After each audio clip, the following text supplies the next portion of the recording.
Welcome to the Jamal Thomas Morning Show. My name is Jamal Thomas. This is indeed my show. I am glad that you guys can be with me on this particular episode. It is Wednesday. We've just had elections in the United States, so there's that. But also, Dick Cheney has decided to move. He has decided to relocate to the furthest section of hell. That is effectively where he is. I assume he has good room that is warm in that particular location, but he is no longer on this physical plane of existence. He is gone. Now, the New York Times put out a piece of propaganda that is rather breathtaking in its scope and scale and avoiding all of the things that actually made Dick Cheney Dick Cheney. It is a pretty amazing thing to read. I'm going to hit that in a bit, but my guest is here, and I'm pretty sure he's going to have right much to say about it also. At the very least, he was here. He will be back in a moment. He is not necessarily on location, but he was still nice enough to join me nonetheless. He'll be back. He'll be back. New York Times, they put out a piece on Dick Cheney. Okay, he's back. Let's go to him. Let's go to him. We are joined with man on the street, Dr. Wilmer Leon. How you doing, man? You doing okay today?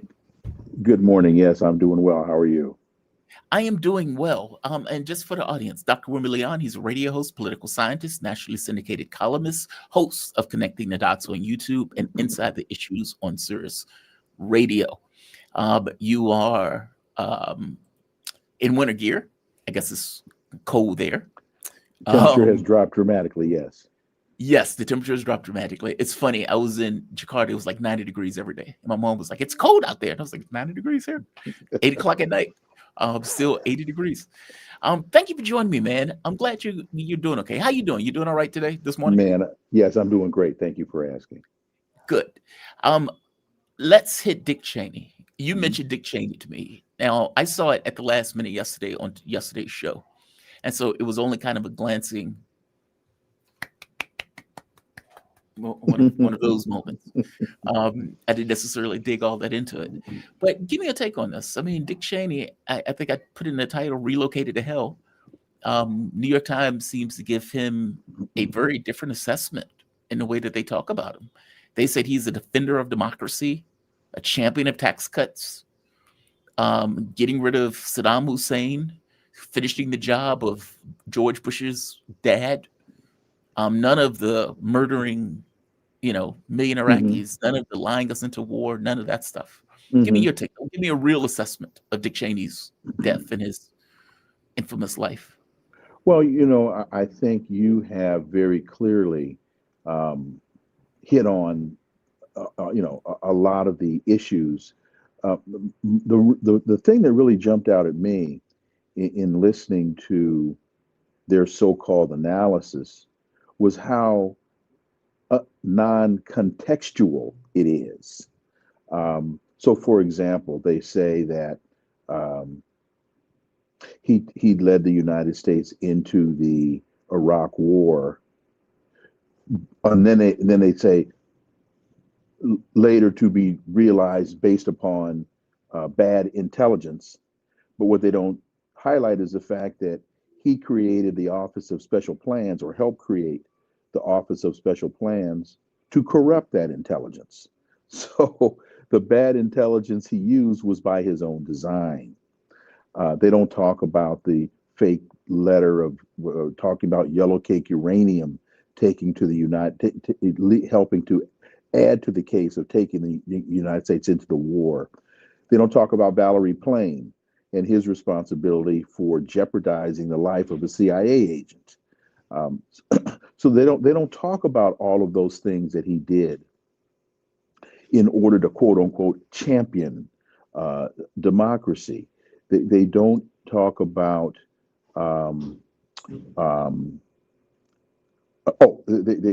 they talk about his in the last election not backing Donald Trump, but they don't really tell you why he chose to do that.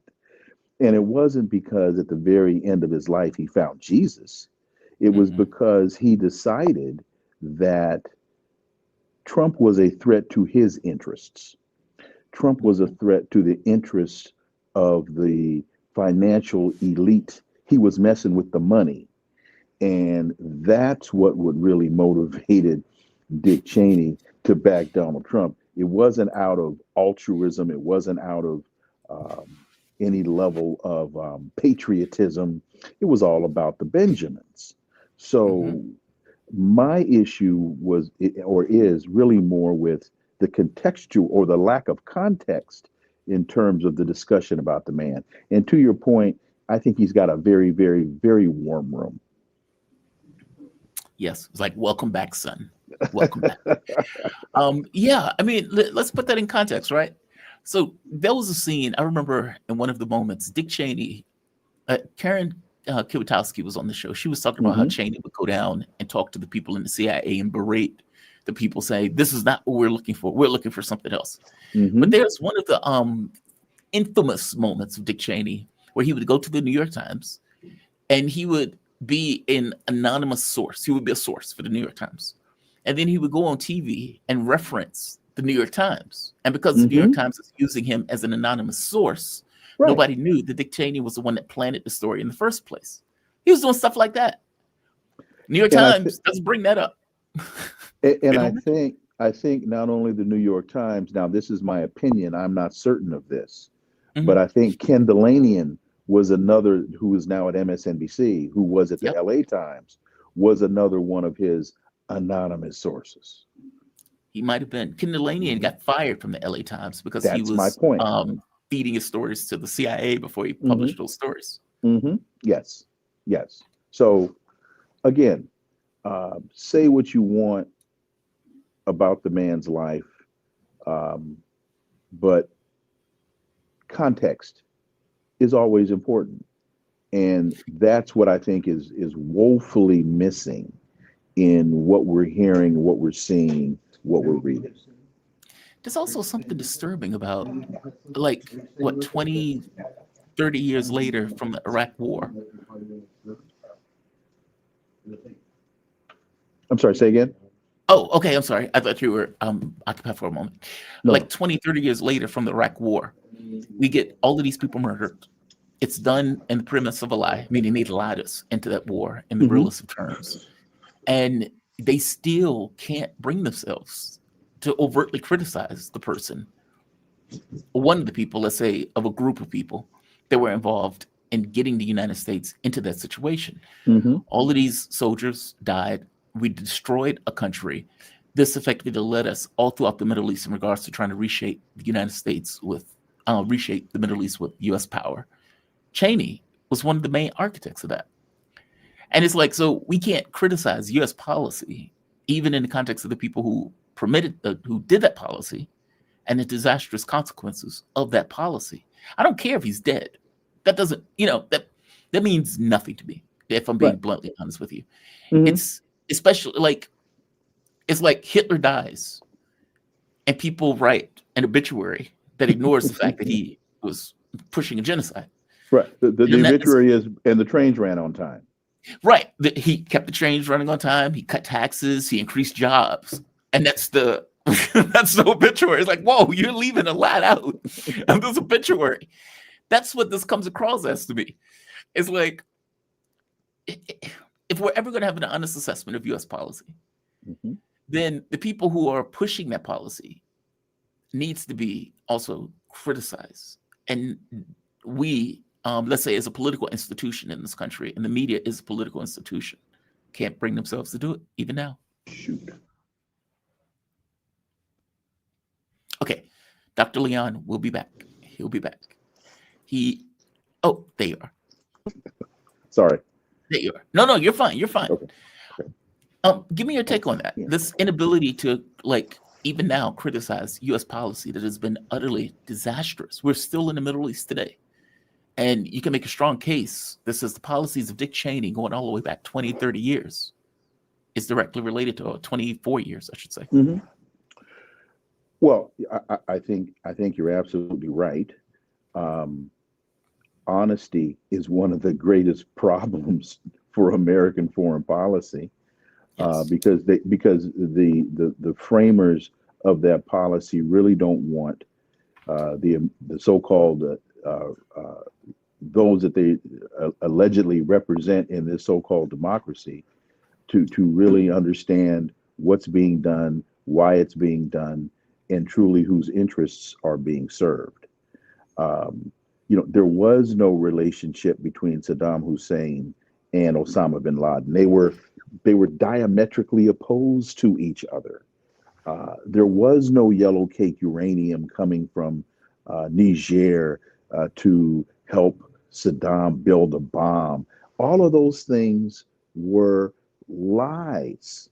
There were no soldiers taking babies out of incubators and all of that garbage that was used as the rationale and the justification for murder. So no, they don't. Truth is not their friend. Mm-mm. No, especially when they maintain many of the similar and the same policies, even going into Obama. Like it's not like Obama got in office, it was like, all right, we're going to do something dramatically different. What he did the surge in Afghanistan, he amplified the drone wars, he effectively managed empire. But that was again just a quirk from the previous president. Yeah, it's the idea that they're going to write an obituary for Dick Cheney like that is breathtaking. Oh, it's breathtaking. It's fiction. It's fiction. It's fiction. Yeah, I mean, well, yeah, it's fiction because they leave so much out. If an alien species came to the planet 1,000 years from now, and humanity doesn't exist, and they read that obituary, they'd be like, "Huh, he was a defender of tax cuts and democracy." Right. It's like, really? Right? Is that what we're leaving? As a footnote. The other thing I wanted to hear with you were the elections. God, man, I have such mixed feelings about these elections. Obviously, Mamdani won, which I did actually want to take place because I wanted to get a guy a chance. Spangler wins in Virginia, basically a CIA spook, wins governor of Virginia. Democrats effectively swept the map. I mean, they dominated, to put it mildly. Yes. And they dominated mostly on Trump sucks. Put me in, folks. And the public was like, yeah, you're right, he does suck. We'll put you in, especially in Democratic states. But Steve Bannon was complaining about Georgia because what Steve Bannon pointed out was, look, the numbers that the Democrats were winning by, like double digits in all of these contests. And then you go down to Georgia, and they were, I think he was like district elections that were won by Democrats, where a Democrat had never won ever in those seats. And yet they were also able to take those seats.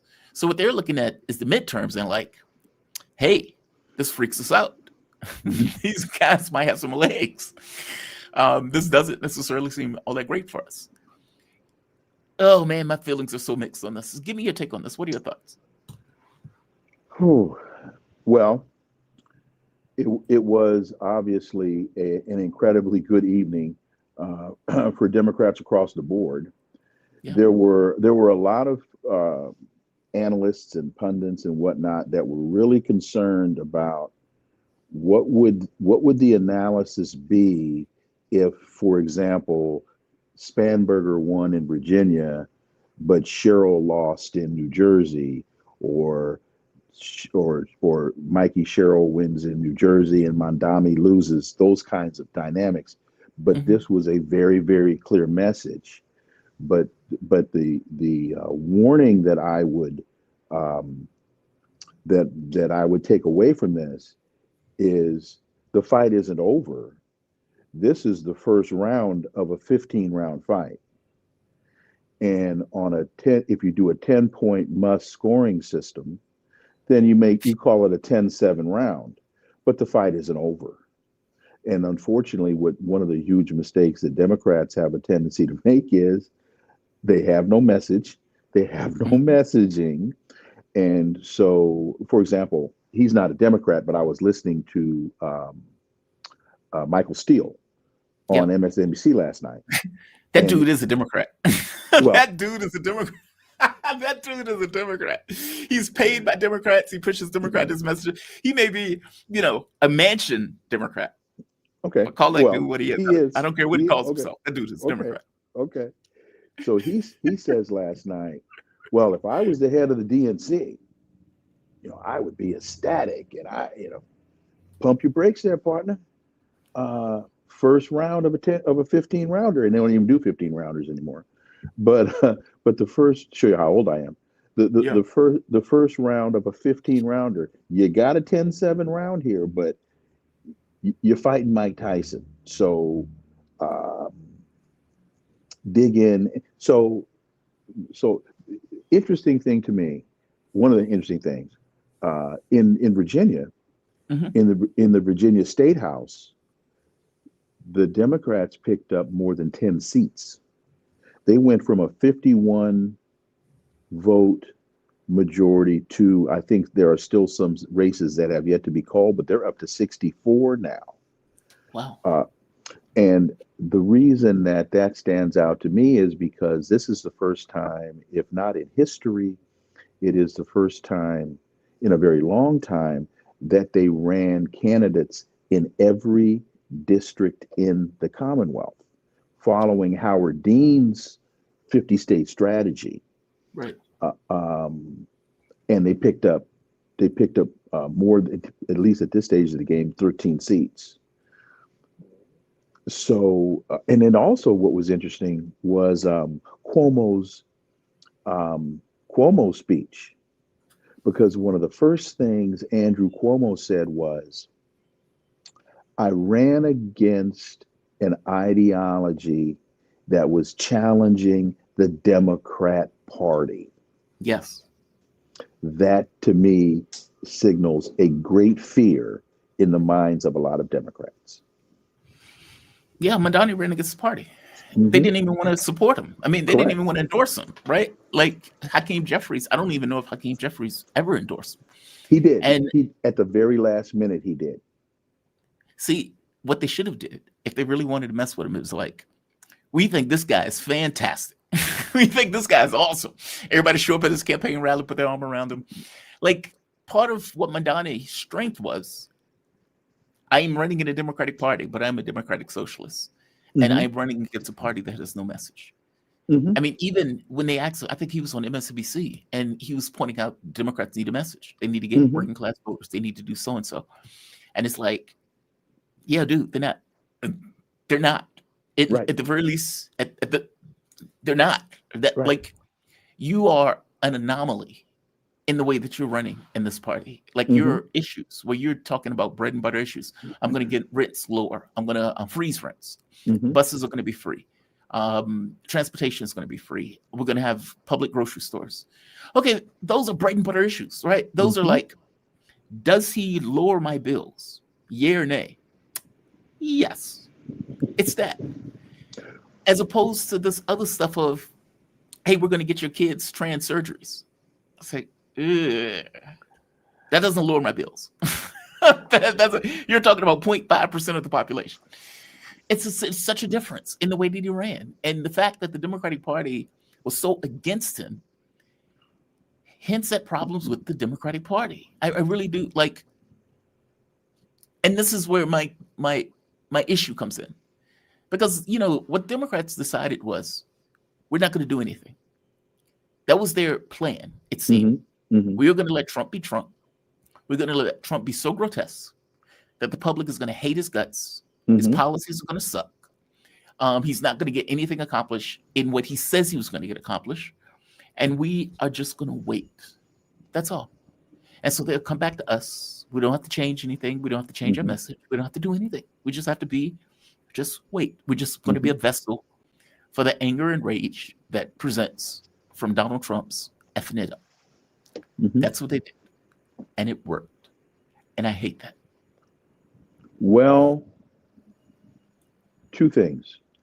One, one of the biggest messages or signals that I would take away from Mamdani is he spoke directly to the interests of the electorate, and the electorate felt they were being heard in a time when so many people are just incredibly confused, incredibly disgusted, and incredibly frustrated. They felt they were being heard. Now the question is, can this be translated and replicated across the country? And without a message, I would submit the answer is no. So they've got that's what I'm saying. It's the first round of a 15-round fight. Yeah. But they haven't changed anything. Like, I don't even think their point of view changed. Like Spangler. And then, what makes it so bad when you're reading Spanberger, thank you. Mm-hmm. When you're reading the articles about it, it says, well, Democrats ran to the center. Mm-hmm. They would say something like Democrats ran to the center. Mm-hmm. And they pushed away progressive policies. And I'm sitting there reading this like, they ran to the center. But what they mean is, well, they stopped the woke stuff. Mm-hmm. They didn't bring up a lot of the woke stuff. And so Mm-hmm. instead, what they brought up was basic, moderate Democrat stuff, I suppose. I don't even know what that means. Mm-hmm. I mean, I guess talking about wallets without actually doing anything about people's wallets, talking about basic bread and butter Democratic issues in the traditional way that they do without any intention of doing anything about those issues.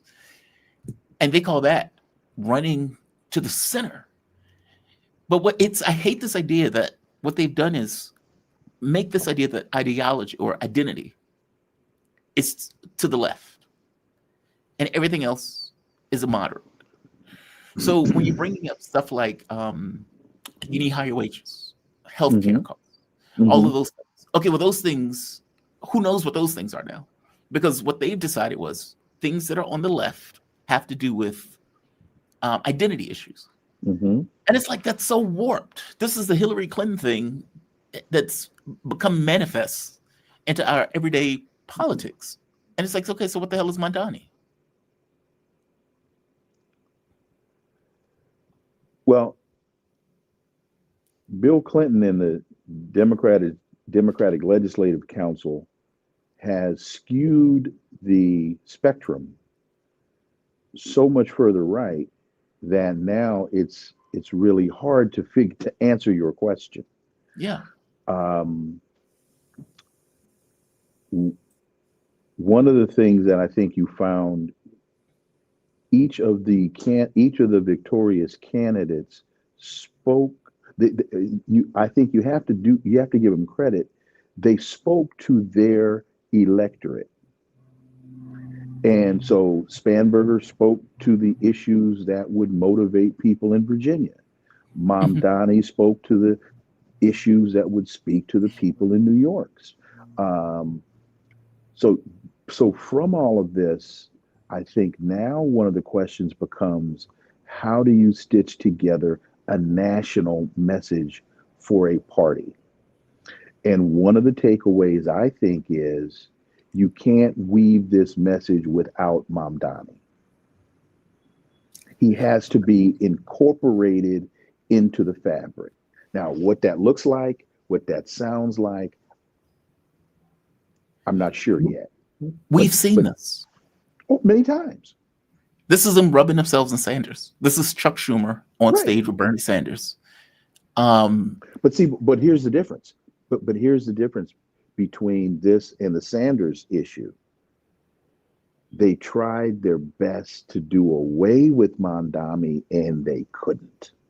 They were able to do away with Bernie. And part of the issue was Mamdani wasn't going to fold like Bernie folded. Yeah. So we're going to have to see. Yeah, he's a younger man, ain't he? Mm-hmm. I mean, like, you have a hungry... Well, we all are. Well, yeah, but you know what I mean? You have a politically hungry 34-year-old. Sanders was pushing 80. Right. Yeah, I guess we'll see. I mean, a lot of it's going to depend on whether or not he's successful in New York. If he is, that is an amazing thing. If he is not. I think in a nutshell, the question for the Democrats is, can they get out of their own way? And also, can they play to win and not play not to lose? Because Go ahead, because they've No, been no, playing not to lose for a very long time. you're right. That's what I was going to say. Yeah, That's what they've been yeah, doing the entire way of the right, Trump term, right? It's right. like, let's get out the way. Let's Trump be Trump. When things suck and they fall apart, we'll be there to pick up the pieces. The Hmm. other thing I wanted to hit was Proposition 50 in California. Yes, So that passed overwhelmingly, yes, yes, as it should have. yes. Give me your take on that. I mean, to me, this is just political warfare. Oh, that's exactly what it is, and I'm shocked that the Californians did this. I'm shocked that Gavin Newsom did it, but just as much as it's important for the temporary, and I think it's important for people to realize temporary redistricting in California. It's also a huge win for Gavin Newsom, Yeah. even though he says right now he's really not looking at 28. This is Whatever. a huge uh, positioning point for him uh, in 28. Gavin Newsom. I think Gavin Newsom would have put poison in Joe Biden's applesauce if he had the chance. He could have ran in that race to take that race over from Joe Biden. Everybody in their mama knows that Gavin Newsom is looking at running in that race in 2028. Mhm. Everybody knows. Like, it's not even God, man, I hate even if he doesn't know it, everybody knows it. He knows it. He Right. knows it. Oh, I know that. I mean, even what Gavin Newsom has gotten right is that he's realized, okay, Democrats want people to fight. Okay, well, I'm going to be the guy that does that. And I'm going to be the guy that takes out a knife and have this fight in a phone booth, because that's what Democrats want me to do. Meaning he's morphing himself. Mhm. Now, whatever fight means to Gavin Newsom, who the hell knows? But he's morphing himself into this political figure that that he thinks that Democrats will get behind. This slick California liberal that is, God, I don't want to call him slimy, but he looks very slick, and the slick thing always gets me, right. It's like slick back hair. It looks like he'll hit on somebody's mama in the corner if you're not paying attention to him. Well, if you look at his marriage history, he's that guy. Yeah, he's that guy. Yeah, but it's a big deal, right? And to be fair to him, this wasn't something they were going to do until Republicans kind of pulled out the gerrymandering thing. Republicans have done the gerrymandering thing forever. And, when you're looking at the map, when they gerrymander the districts, Democrats have a much harder, like, to put it mildly, time of winning Congress. And so this is almost forced. And they're trying to get the other states to do something very similar in regards to Democratic districts. This is, I understand the necessity in doing it in a response, but this is not democracy in the way that we understand democracy, quote unquote. Not in the way we understand it. No, it's not. Mm-mm. But this is real politique. Yeah. And all is fair in love and war and politics. Well, you almost didn't have a choice. I mean, you got like 3 different states from the Republicans that decide, hey, let's just gerrymander. We're going to lose. So, let's give ourselves the best chance by just gerrymandering the districts. We can win the House and we can remain in power. And it's like, whoa, so you can't remain in power under the normal context in the way that you operate. So you need to change the districts around to get rid of blacks, immigrants, or whatever. Basically, blacks and people who won't vote for you. But this is worse than gerrymandering, though. Yeah. This is because I think you've got to take it back to, in the 24 election, Trump calls the governor of Georgia and says, "Find me 11,000 votes, or 11, whatever the number was. Yeah. Find me. Oh, you know what? I just happen to have a box of votes in the cabinet, and I'm not giving. I'll give it you." So you go from there to calling Texas and saying, "Create 5 districts for me." totally out of cycle, based on nothing, create 5 districts for me. Well, when you go to a gunfight, you better bring a pistol. That's all I can tell you. Yeah, but see, you often mention this idea of classes in, let's say, historical context. There's that, but also in government. And you would think that there will be a larger response to what's happening, because this is not normal, right? Republicans have done redistricting thing for forever, so that's not entirely abnormal. And the way that they effectively try to redraw the districts, some of those districts are farcical in the way that those things look. But this is different. This is a coordinated effort. Oh, but wait a minute. There's one more thing you gotta, I think, combine with this. They've attacked the Voting Rights Act at the same time. Yes. So it's a all-out assault on the democratic process, on the concept of one person, one vote, and they're attacking it from every possible angle.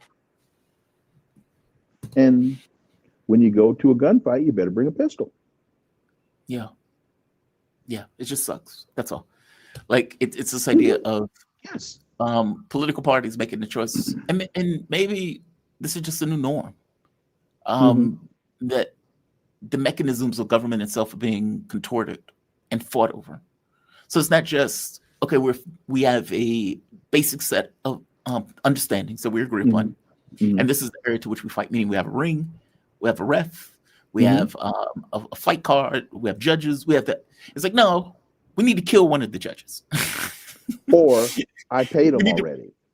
Right. I paid the judges. Well, I need to break the knees of the ref, so he can't necessarily get around the ring in the way that he would typically get around the ring.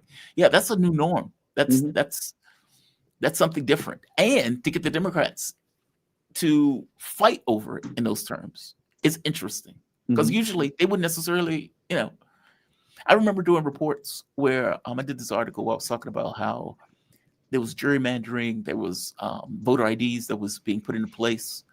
And again, I don't really have an issue with voter ID if everybody has a voter ID, but that wasn't the mechanism by which they were putting it. They were putting it in because they knew there was going to be 1 or 2 percentage points of people who weren't going to be able to get it, which would have been enough to change the electorate. And even going after unions. Like, it's like, oh, the unions are a problem, so we're going to go after unions. Meaning the devices that would allow Democrats to win were continuously being attacked. And Democrats were just standing there like lollygagging, like, oh, well. It always blew my mind.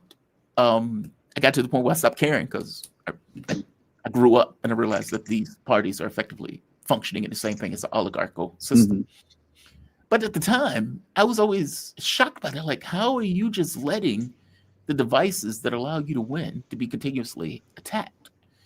And now it seems that at the very least in California, Gavin Newsom has found, let's say, a power position where he decided, hey, I need a gun. I'm going out into a gunfight with a gun. There was something else on this. Oh, government shutdown.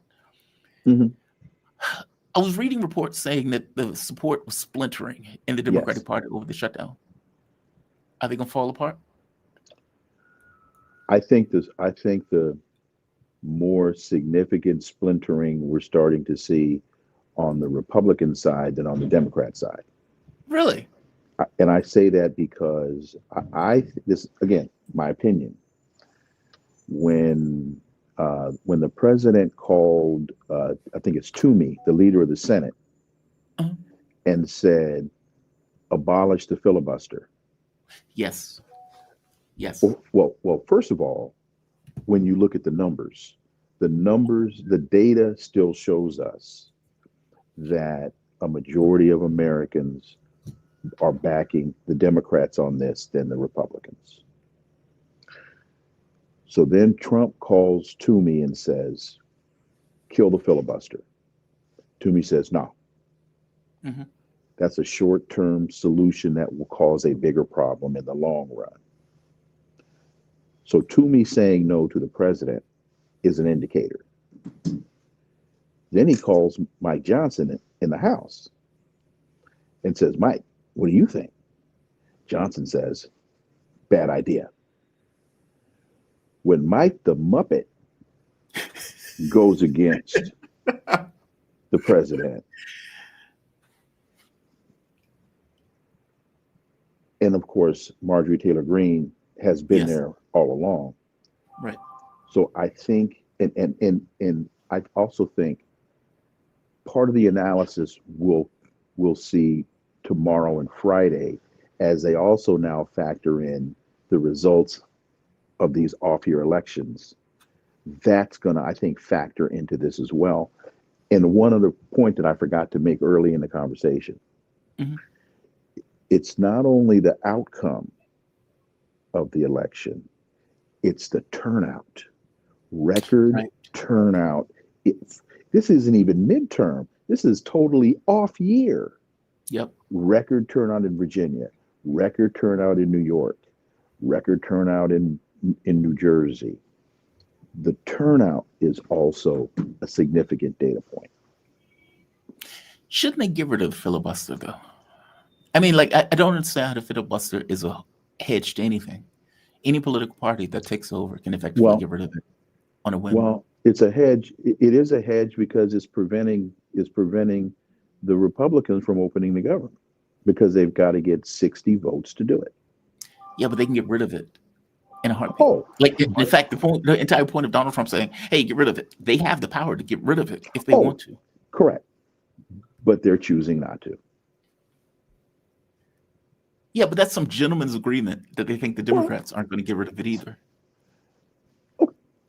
Okay, I can't debate that. I can't debate that. I can't debate that. Well, wait a minute. But except to say this, a lot of what so much of the Constitution and the rules were based on was collegiality. Yes. And what we've seen over the last, 20 years, the quest for power has replaced collegiality. But the filibuster is not collegiality. It's the opposite of collegiality. If you remember, this wasn't used up until, 20, 30 years ago, give or take, maybe 40 years ago? I'm not saying that it is. What I'm saying is the agreement not to do away with it. It's collegial. Right. That's my point. I hear you. And I don't say that to say you're wrong. I'm not saying you're wrong. I don't think that way. I guess my thinking is the Senate is already a minority body. You get 2 senators for somewhere like California, in the same way you get 2 senators for somewhere like Rhode Island. So minority states already have an overwhelming influence in the Senate. In the Senate, right? Yeah. Which can already give outsized influence in regards to allowing something to pass or killing something. The filibuster wasn't necessarily something that was used. You either had to vote up or vote down, and you just kind of went along your way. And somewhere along the way, this became the thing that gums up the works for either political party, where both political parties use it as an excuse, sometimes to kill legislation that they don't really want, even though they've advocated for, or to kill something that the other particular political party is trying to do. Why not get rid of it? I mean, I understand from the Republican side, in their mind, well, if Democrats takes over, well, we want the ability to also hold up the gum to works and shut down the government if we need to shut down the government. But should we want the government shut down in this way? In this instance, I think so, because otherwise the subsidies for healthcare would go away. Yes. And too many people would wind up suffering because of it. Aren't those going to go away anyway at a certain point, though? Like, I thought on November 1st or something that they went away. Correct me if I'm wrong, I'm not there. Well, that's the whole point of the argument, is that it was either the end of November or December. And so now that they look at people's premiums going through the roof, they're saying, and it's not as though this was new. I mean, they knew this when they passed the legislation that this day was going to come. Yes. And they've got to find a better solution than just kicking the can down the road for another 2 or 3 years. But I don't want people's healthcare premiums going up 300%. Lord knows I don't. So if this is what they have to do in order to prevent that, then do it. Oh, I don't blame Democrats for it. Mm-hmm. That's not what I'm getting at. I guess I'm getting it. Yeah, I guess I'm thinking of filibuster in general. Like I give you an example. Joe Biden says he wants $300 for kids, basically Social Security for kids. And I'm like, hey, that's a great idea. And you get Joe Manchin and Sinema being like the killing vote for that, mm-hmm. which it otherwise would have went through and it would have otherwise remained. Okay, but that sucks. Like it's stuff like that, right? Where it's every random good thing gets killed. I think from a theoretical perspective, in the context of checks and balances that have been built into the system to prevent tyranny and overreach, I think the filibuster in the Senate is necessary. I'm not gonna say it's necessary. It's one of those checks and balances that they don't have in the House. Yeah. Because the House is a much larger body. So you have a smaller body in the Senate, and it's a check and balance, a check on power. And we can have a conversation about the validity of that, the necessity of that, but that is why it is there. I do get it. I do understand it. I do get it. I do get it. And last question, how long do you think this is going to be shut down? Or do you think they're going to come to some kind of solution? I wish man, if I knew the answer to that one, I'd play the Powerball and be talking to you from my yacht. I don't. and the reason that I don't know the answer is because I didn't think it was going to go this long, because I thought that the Democrats would have folded a long time ago. So now that Hakeem Jeffries and Chuck Schumer seem to have found a spine, man, I don't know. Next Professor. week. Yeah. I'm saying because I'm now starting to see more pressure be put on the president. Next week, they go to the table next week. Oh, you think he's going to be effectively dragged to the kicking and screaming? Yes, Trump is going to effectively lose us. Well, wait a minute. I'm saying they'll go to the table. I have yet to determine what the outcome is going to be. I see. Fair enough. They'll go to the table next week. Yeah. Usually Democrats are the ones that believe in government, quote unquote. Which so they say. Puts more pressure. You're right, exactly. Which puts more pressure on them. Trump didn't seem to care one iota. Mike Johnson didn't seem to care. But as you point out, after these elections, yeah. When Toomey and Johnson both tell him no, I think that's a very important sign. Well, and the very fact that he asked is also a big deal. No, he didn't ask. He demanded. Well, you know what I mean. Yes, right. An imperial decree. Yeah. He said, he picked up the phone and said, do it. And Johnson said no. I mean, Johnson, it's not a House issue. Toomey said no. Yeah, he wouldn't ask unless he felt some pressure. He wouldn't ask unless he had some pressure. Dr. Wilmer Leon, man, always appreciate talking to you. Dr. Wilmer Leon, he's a radio host, political scientist, nationally syndicated columnist, host of Connecting the Dots on YouTube. Definitely check out his show. He has fantastic guests on that show. And Inside the Issues on Sirius Radio. Dr. Leon, you have a damn good day, man. Thank you for this. Really You be safe. Appreciate it. Okay. Bye-bye. All right. Shout out to Dr. Wilmer Leon. He is fantastic. I think he was going to get his car fixed today, and he still said yes, and he still showed up for the interview. So shout out to him. He has my deepest appreciation. Carl is going to be on shortly. Let me make sure the link was sent. Hopefully he saw it. Yeah. All right. There's the hour gap. And so I've been somewhat freaked out because trying to get your guests to realize that you've fallen back an hour is always somewhat of a difficult prospect. And even on the radio show, there was always difficulties associated with it. But shout out to Dr. Wilmer Leon. He has my deepest appreciation for joining me today. Always appreciate talking to him. He is a gentleman and a scholar, as it is often said. I want to go to a speech that Putin gave. And there are clips of the speech. It's not the entirety of the speech, but he said something in his speech that is something that people need to pay attention to.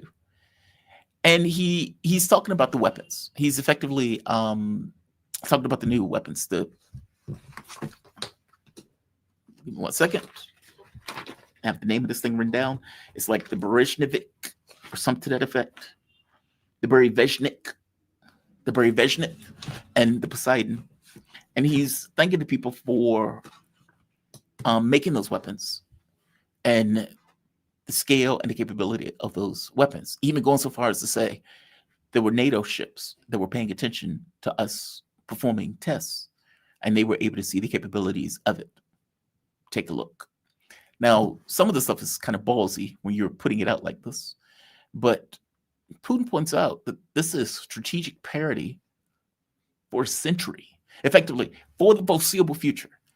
Now, my argument has always been that the entire point of the special military operation has been that Russia is chasing safety, that this is not about we're going to take over all of Europe with 150,000 troops, which is what they effectively started off with. That would be a weird way to take over all of Europe with 150,000 troops when that's not even enough to take over all of Ukraine. That for all intents and purposes, NATO was encroaching on their borders. They were getting closer and closer. They overthrew the government of Ukraine, put in a bunch of Banderite fascists, effectively neo-Nazis, in leading and in charge of that particular government, and built up a huge military on the border that was about to effectively invade areas of ethnic Russian Ukrainians that have decided to call for independence. Now, the call for independence is the most rational thing in the world. If Donald Trump decided to knock over the government of America, let's say back when Trump ran and Trump lost, but the Republicans were able to find a way in order to keep Trump in office, and Trump just declared, I'm just going to be president, and nothing kicked in order to get Trump out of that office. And California says, I'm out. We're done. Our agreement was with America. That agreement has just failed miserably because the person who was supposed to win that election didn't win that election. And so the terms to which we have statehood within the context of this country has fundamentally changed. Okay, but that's effectively what took place in Ukraine, where all of these other areas effectively said, we're out. We're predominantly ethnic Russian Ukrainians who speak Russian, and you have just put a group of people who hate our very existence into power. We're out. Zelensky and the president before him, Poroshenko, decided to attack those regions, killing 14,000 ethnic Russian Ukrainians in bombing raids and bombing attacks on the areas. They still bomb civilian areas to this day, despite the fact that there's no military significance to the bombings. All right. All of this is happening on the Russian border. Now, if you go back to William Burns' memo, in net means net, Burns makes it very clear and points out, if we continue to push NATO membership for Ukraine, we are going to create conditions on the ground that will provoke a civil war that Russia will have to get involved in, even though it doesn't want to get involved in. I think he said, well, basically whether they want to or not, they would have to get involved in because all of this is happening on their border. None of this stuff is mind-blowing in a sense of, oh my God, I can't believe this happened. All of this was forecast to happen, and yet they went through with it anyway. So from the Russian perspective, you are trying to militarily encircle us to the degree that you can encircle us. Russia is a huge country. And in that encirclement, trying to create a situation where it is a fait accompli, meaning if you kick off some kind of conflict that you initiate and that you would most likely blame us for, because that's kind of the way these wars start, then this would be a fait accompli, that you would have such military arsenal and armaments that are effectively surrounding us that this is a loss for us from the get-go. We obviously cannot allow that to take place. And we obviously will not allow that to take place, in which case we have a muscular response in order to ensure that that's not going to be the outcome of the situation. Meaning, the very act of the special military operation was a chasing of safety. It wasn't just a military campaign with this idea of we just want to take over Ukraine for the sake of taking over Ukraine. Now, I know many of the people who watch this know that, but there's a lot of people who do not. And is under this mindset, especially if you're like in Europe or somewhere like that, they have all of these books and articles and oceans of paint and of ink talking about Putin just wants to take over all of Europe. It's incompetence. It doesn't even make sense on its face. The point that I'm making here is in the speech where Putin is making this point of saying strategic parity, we have the capability of defending Russia for a century with these weapons. These weapons are so far ahead of anything else that is out there that we now have the capability of defending ourselves. And that the West and their attempts to effectively encircle, surround, overextend Russia would now have the capability of defending against our arsenal that we are now putting into mass production. That should send a chill down the spine of everyone, considering the leaders that you have that are in Europe, and for that matter, sitting in the White House, that don't seem to be taking that with all of the seriousness that it demands. I strongly suspect that Russia is under the belief set, which they should be, that a third world war has started and is just in this, let's say, low-level phase. And I hate saying that because you have 1 million Ukrainians that have effectively lost their lives, maybe 200,000 Russians that have effectively lost their lives. But that they are getting prepared for that war. There's 300,000 troops, fully equipped, that have not been used. And you have to ask the question, okay, well, why haven't they been used? The United States and some of the military assessments believe that Russia has been saving a lot of their weapon systems, meaning they've been producing so much that they have been shelving a lot of the equipment that they've effectively been producing. Okay, then you have to ask the question, well, why are they doing that? Why do they have to shelve their equipment? They're doing so in preparation for a larger contest. A lot of people are even asking the question of saying, well, why didn't Putin be more aggressive in pursuing his military objectives in Ukraine? And yes, Dmitry Medvedev made the point of saying, well, now that negotiations have fallen apart, we no longer have to play this game of we can now go after the people who we want to go after, who are hiding in various holes and everything else. That may be part of the reason, but the other part of the reason also may be if you are more aggressive in a military campaign, you will by definition lose more people.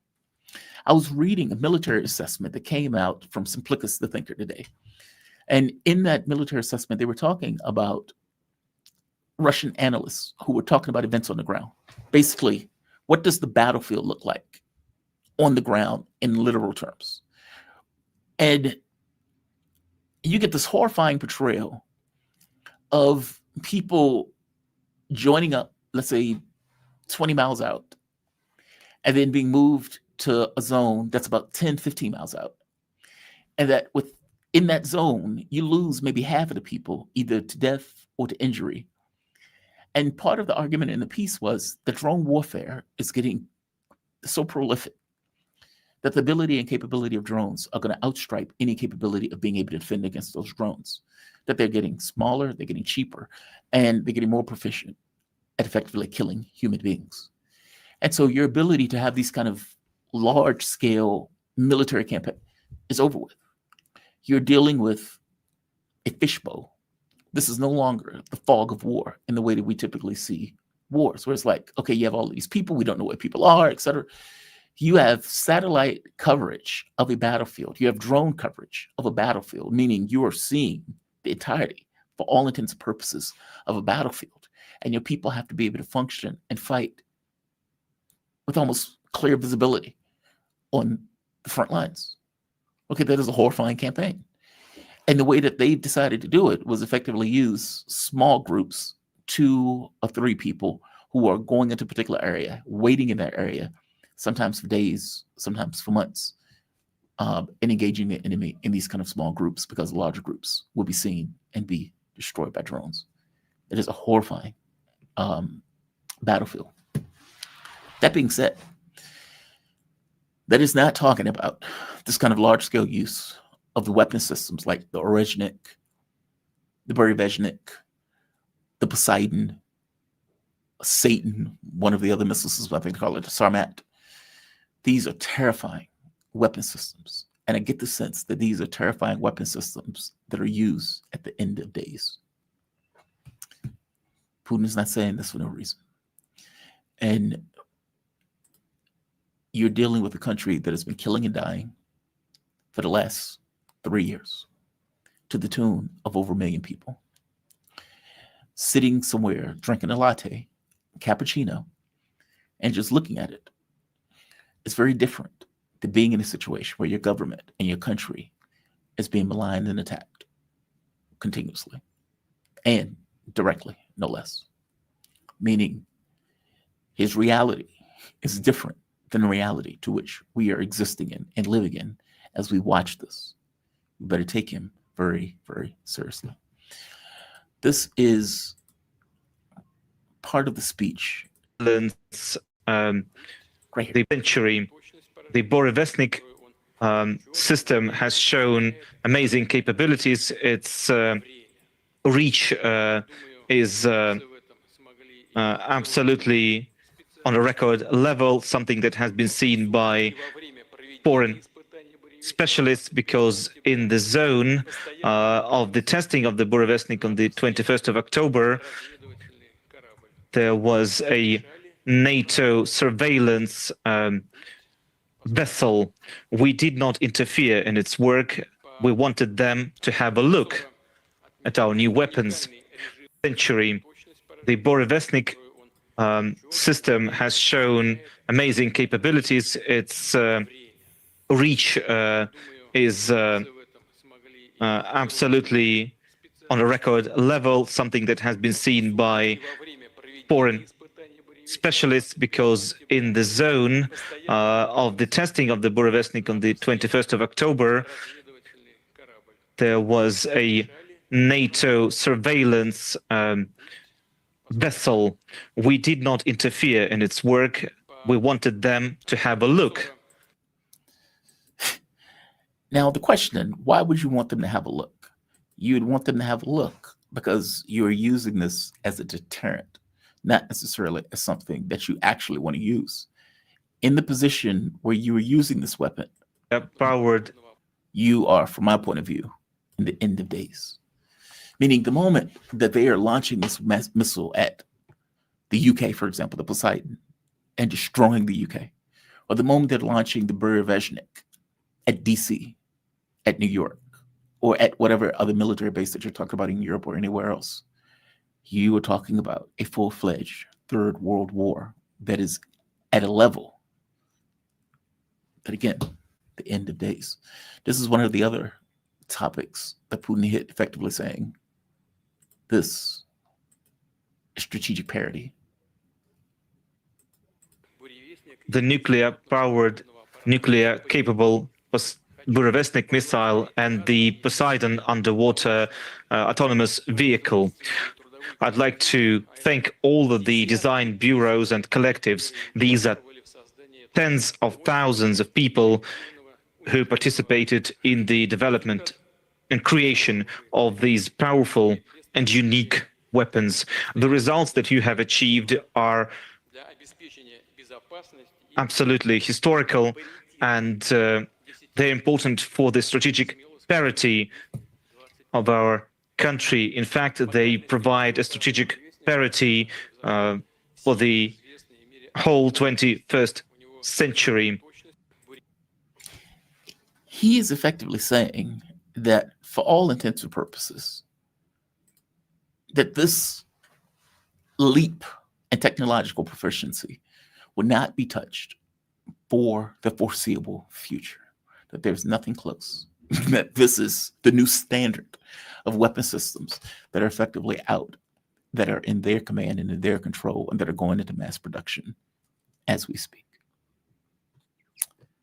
That is terrifying. That is terrifying. Now, he also makes a point of saying, look, we're not attacking or threatening anybody, which, to be fair to him, they're not. All of this, Russia's not on the border of Mississippi, right? They're not on the border of Virginia. They're not on the border of North Carolina. We're talking about a situation where they're effectively responding, not initiating. There's a difference in those things. Oh, my man is here. Carl Jha. Hey. The man and the legend himself. How you doing, Carl? How are you, Jamar? How are you? Always good to see you. I am doing fine. I love that background, by the way. I can't see all of it, but I love it. Nonetheless, it looks badass. My wife got it for me. So yeah. Did she? Great. Yeah. Yeah, that looks badass. So just to give a heads up, I think the audience knows you, but still, Carl Jha. Carl Jha is host of Silk and Steel podcast, focused on China and surrounding regions and their history, culture, and politics. You can follow Carl on Twitter at Carl Jha. You can follow his podcast on Twitter at Steel Silk In. Subscribe and support the podcast on patreon.com/Silk and Steel. Carl goes back to 5,000 years of Chinese history. I am always fascinated by that. I think that is such a damn good idea.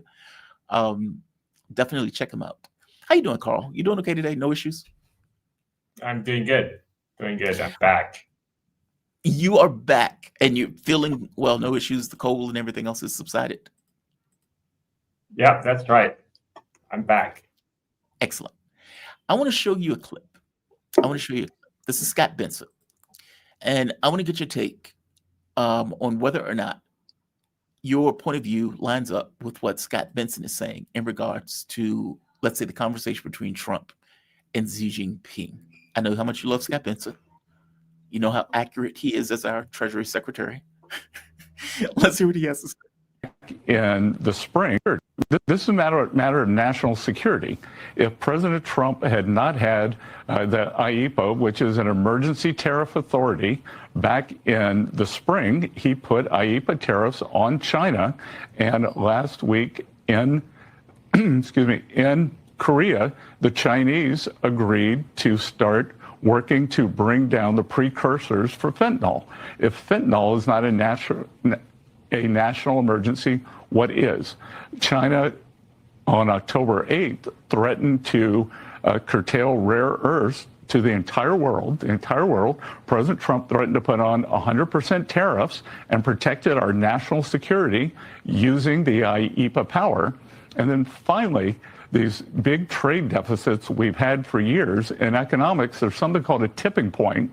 And we were at the tipping point. Fortunately, President Trump came in, he put on the tariffs, he is rebalancing global trade in favor of the U.S., and he has prevented an economic crisis. So Trump clearly won the trade war. And if it wasn't for Trump passing those tariffs and going after China, we were at a tipping point. The end of all things was about to take place economically in the United States.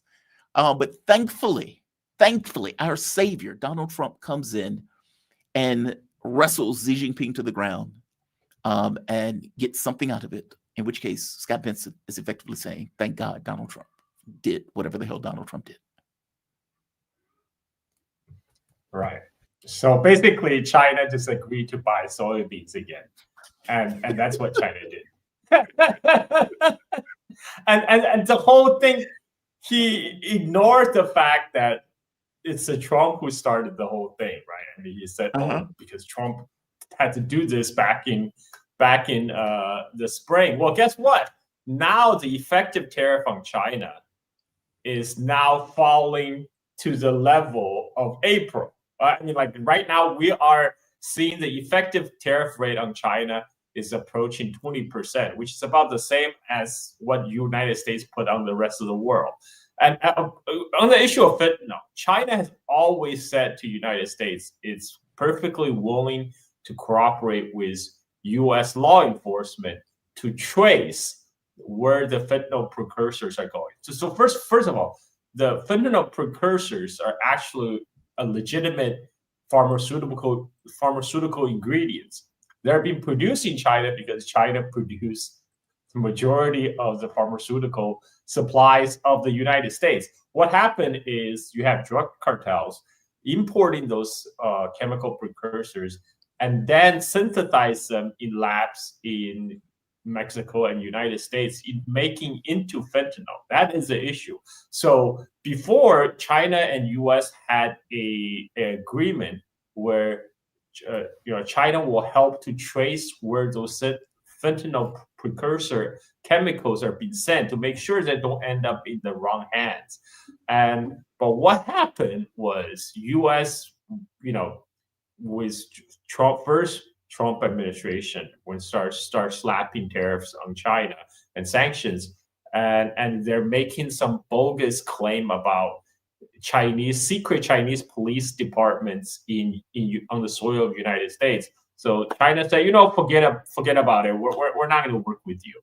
That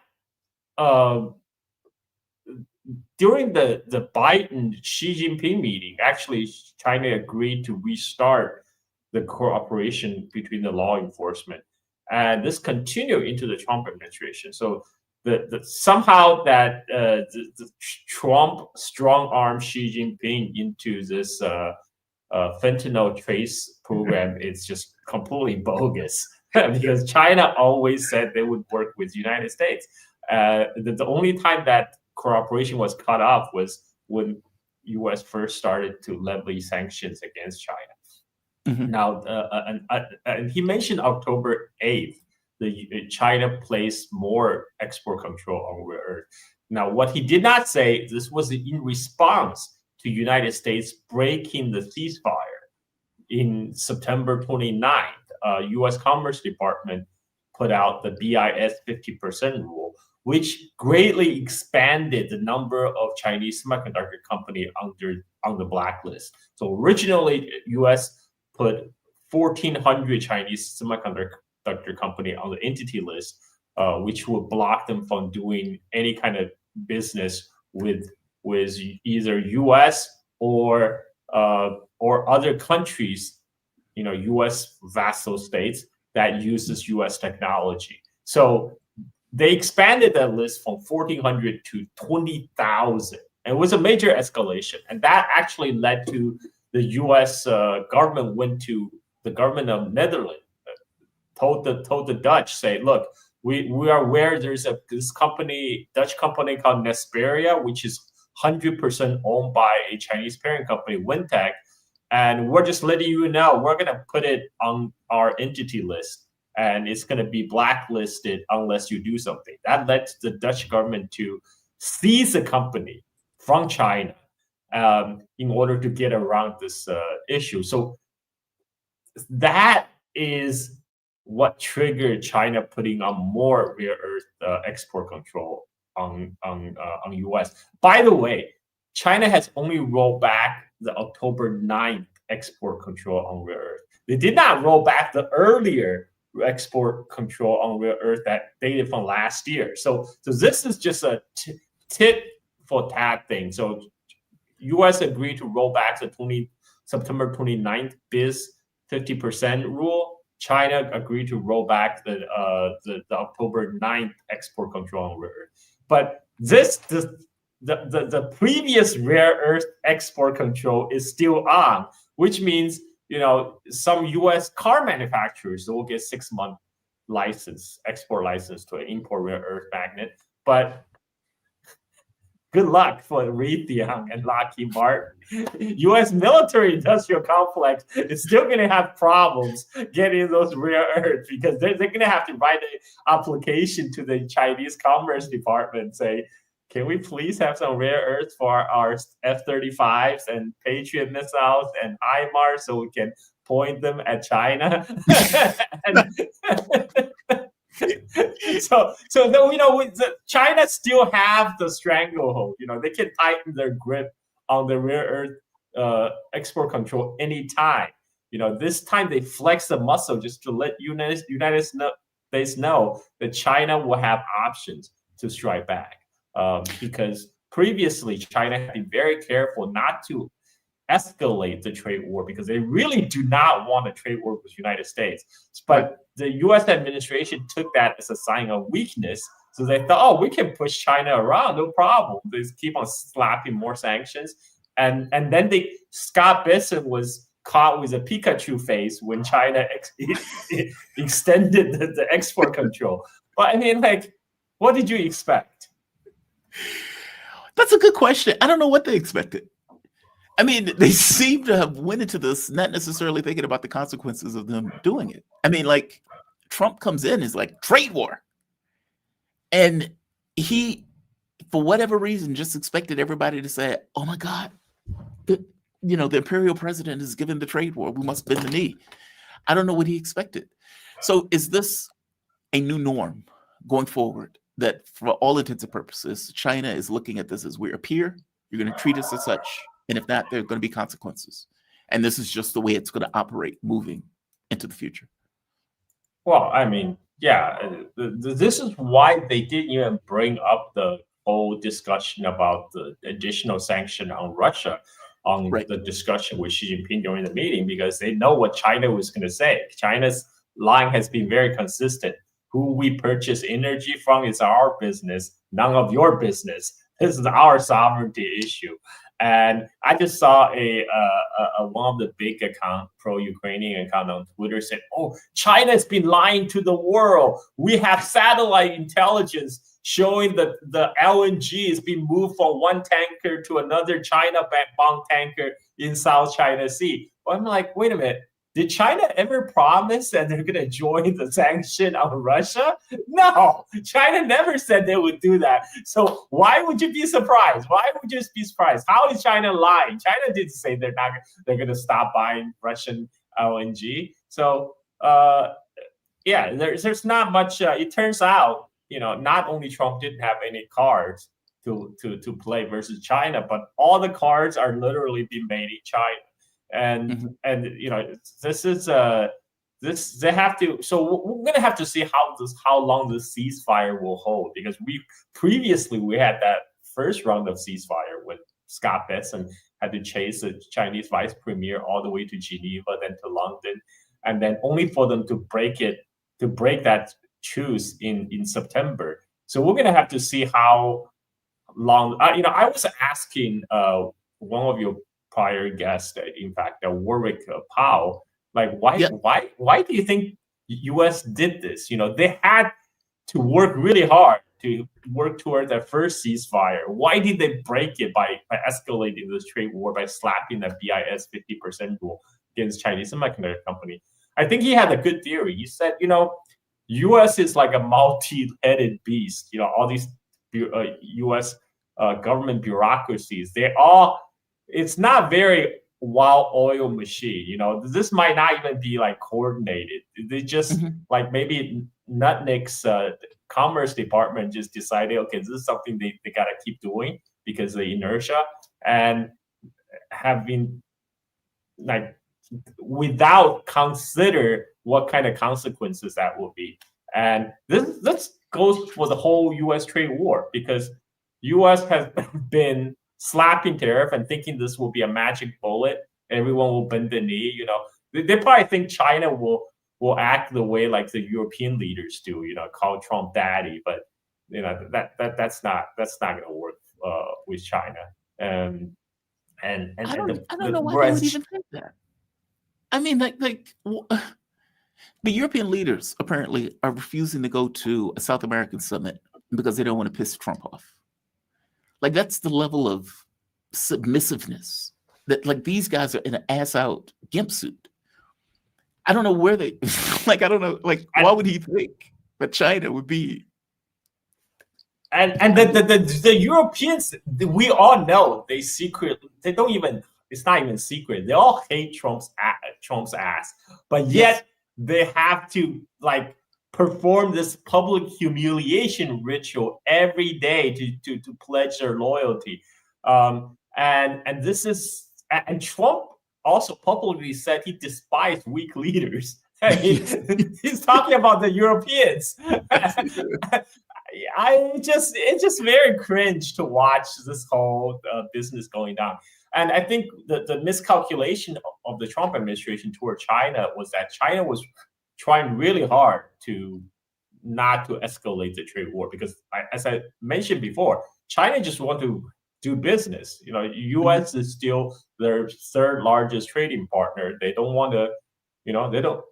China is not out to strangle its best customer. You know, the United States. China just want to keep on having a normal trade relationship. But when China practiced its strategic restraint, the United States took that as a sign of weakness. So, okay, they haven't done anything. You know, you can just keep on pushing them. But, you know, you can only do that for so long. This puts me in the mind of, and I know I mentioned Three Body a lot, but there's a part in Three Body where Earth is working with this other alien group, the Trisolars, and Earth realized at some point that, hey, we can destroy the entirety of both planets because we can't beat them one-on-one. And so Earth used this as a way of saying, effectively, don't attack us, because if you attack us, we're just going to destroy both worlds. And what you ended up with was this situation of what they call the sword holder. And the sword holder was a person who would press the button to destroy both planets, if indeed one of the other planets attacked. The Trisolarians waited for like 60 years for the opportunity for it to change over in a way where they could effectively attack Earth. But they, like, Earth's point of view was, well, the Trisolarians aren't going to do it. They aren't going to attack us. They seem to be better people now. They seem to be okay. They were waiting for the very opportunity to go after the planet. And that puts me in the mind of the U.S. The U.S. may be taking the stance of, okay, we found a balance. But China has to know that that balance is fickle. Like the moment that there's any weakness, the moment that there's any opportunity, anything that allows the U.S. to get some kind of leverage, they're going to jump on it. Just as a function of U.S. policy. It doesn't matter if it's Trump. It doesn't matter if it's Randall Democrat. They're going to jump on the opportunity to go after China. China has to know that, right? Oh, yeah. I mean, Chinese leaders are not stupid, right? Yeah. I mean, in fact, I would think the average Chinese leader had much higher IQ than those bozos in Washington. And exactly. And so China is focused on developing its own strength, you know, making China invincible. And that's what they did for the last 8 years after Trump first started slapping sanctions on China. They decided, okay, we got to make ourselves sanction-proof, you know, just to prepare for the worst-case scenario of a decoupling from the United States. Well, while China has been doing that, what has the United States been doing? Nothing. I mean, then they decide to launch this tariff war without preparing for consequences. I mean, it's almost like the result is almost very predictable. You know, it's backfired. I'm curious about Venezuela. So the foreign minister for China, spokesman to the foreign minister, she came out and gave this statement effectively warning the United States. And I always hate the term warn, because warn often indicates a threat behind the warning, when I don't believe that China is going to get involved in any real sense. Russia seems to be sending military equipment into Venezuela in order to protect, effectively saying, we need to stand by our allies. Venezuela is an ally. So yes, we're going to dump military equipment into Venezuela. The U.S. has, at the very least, some sectors of the U.S. had talked about some kind of blockade to prevent China and Russia from sending anything to Venezuela. And I would imagine this is probably going to be related to oil or anything else coming out of Venezuela also. Will a blockade be something that, give me your take on that. How's China going to effectively deal with something like that? I mean, a blockade is an act of war. A blockade is an act of war. I mean, what are you going to do? Are you going to board the Chinese oil tankers that will go to Venezuela to pick up oil? I mean, are you going to have U.S. Marines boarding a Chinese oil tankers? I mean, that is an act of war. So, I think right now what Trump administration is trying to do, I think they're still trying to do regime change on the cheap. So, which means they're gonna put more military forces around Venezuela to create this atmosphere of intimidation. So like, oh, we're going to do something. We're going to do something. And I think they are putting their hope on by this very act of intimidation to force change inside Venezuela. Maybe have a color revolution type of, because there's plenty of gusanos working with United States inside Venezuela, including the so-called Nobel Peace winner. I mean, she's literally, she is publicly endorsing the military action against Venezuela right now. Nobel Peace Prize winner, literally advocating for war. I mean, we are living in 1984, folks. War is peace. But you don't see China getting further involved. More so, China is just basically saying, this is a bad idea, don't do this. They're not giving a warning in the sense of they're getting involved in any particular fashion, in any particular real material way. Well, I think China will continue economic assistance to Venezuela. That's the role that China traditionally plays. For example would be Syria, when Russia intervened in the Syrian civil war with military power. At that time, China came in with economic assistance. Right, that's how China and Russia works together. They don't get in each other's way. Russia is more willing to provide the hardware, the hard power assistance, right?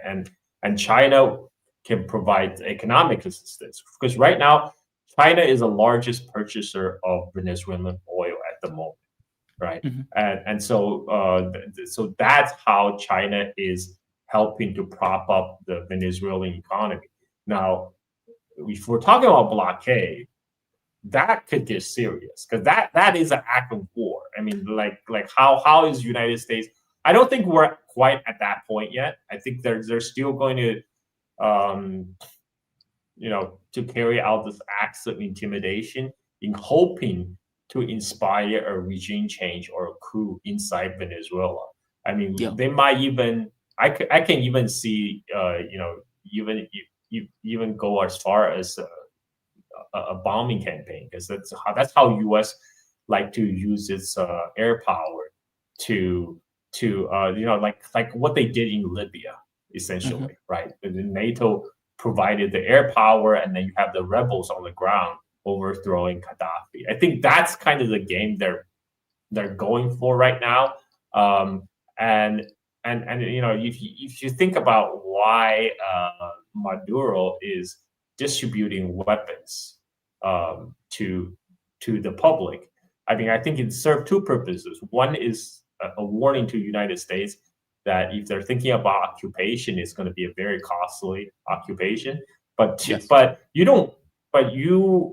second one is they're arming the people to prevent a coup, to prevent an internal coup. I mean, that is probably more urgent at this point, because U.S. has tried many times to do a regime change in Venezuela. This time won't be the last, and so we're gonna have to see how that plays out. Part of the rationale that they're going with, I mean, is we want to control the oil, and we don't like the fact that oil is going to China, and we don't like the relationship that Venezuela has with Russia. And so they're using both rationales as, because this has nothing to do with drugs, right? The drug thing is a thin fig leaf. I mean, Dick Cheney has just dropped dead. And it put me in mind of when the Queen died in the UK. It was like, well, end of an era. It's like it portends something. And the fact that Dick Cheney died. Butcher of Baghdad died. I mean, that's what it is. Yes, he's exactly. He will be remembered as the Butcher of Baghdad. But the legacy must continue. The perpetual war must go on. So we just pivot. United States is pivot from one war to another war. So we have to pick on Venezuela because with U.S. finally realized it can't take on Russia or China. So now you try to take what they perceive as a weaker party, weaker link. Because the military-industrial complex must be fed. Right, I was just watching a recent interview with Professor Jeffrey Sachs, talking about who is really running the United States. He's talk about, he has some good points. Like no matter like what leaders who sits in the White House, the policy doesn't really change. Like it's always a man in suits who are calling the shots. It's just like when I remember when Putin asked to apply for NATO membership, Clinton first said, "Oh, okay, I'll consider it, but let me check with my people." And then later, Clinton told Putin, "Sorry, my people said no." Who are your people? Who is making the call here? You're the president. Who are these people, right? Yeah. There's this great Twilight Zone episode where the guy, it's this guy, I guess it's a Fidel Castro-esque type person who they're trying to cast him as. And he overthrows the government because of injustice and poverty and crime and everything else. And when he gets in office, there's a guy with a suit coming and saying, "Hey, we need you to do the exact same policies or else you're going to die." The U.S. seems to be very similar in the sense of this is what Putin said, right? That the moment that the president gets in office, there's a man with a suit and the suitcase says, "Hey, your campaign was very nice. We appreciate that, but this is what we need you to do." Effectively, your policy is going to stay the same nonetheless. Do you think that what they're gaming for is a third world war? That they're looking across the globe and there's this belief that we are in a low-level third world war as it is, meaning Russia is literally in the middle of a fight with Ukraine. 1 million Ukrainians have died. This is not a minor war. Europe seems to be gearing up for this idea of getting further involved into the conflict. The U.S., sitting in the background, seems to be maneuvering, at the very least, still instigating itself into the European affairs in regards to the war with Russia. And now the U.S. has decided, okay, well, we don't like the fact that Russia and China are in our backyard, which, if you're in the middle of a larger war with Venezuela, if indeed Russia has missile systems in Venezuela, would be an issue for the United States in the context of that war. Meaning you have weapon systems that can hit the United States in a very short period of time. Do you think that that has anything to do with this provocative action against Venezuela? Jamar, we don't have to look that far. We can just look to the Cold War. The Cold War wasn't really cold. The Cold War was only cold between the two superpowers. Cold War was very hot in a lot of the third world countries, where the proxy war is being fought. The Cold War wasn't cold in Korea. It wasn't cold in Vietnam. It wasn't cold in Africa. So what United States right now is they're restarting the Cold War. They're doing the Cold War 2.0. So they're playing with the same playbook.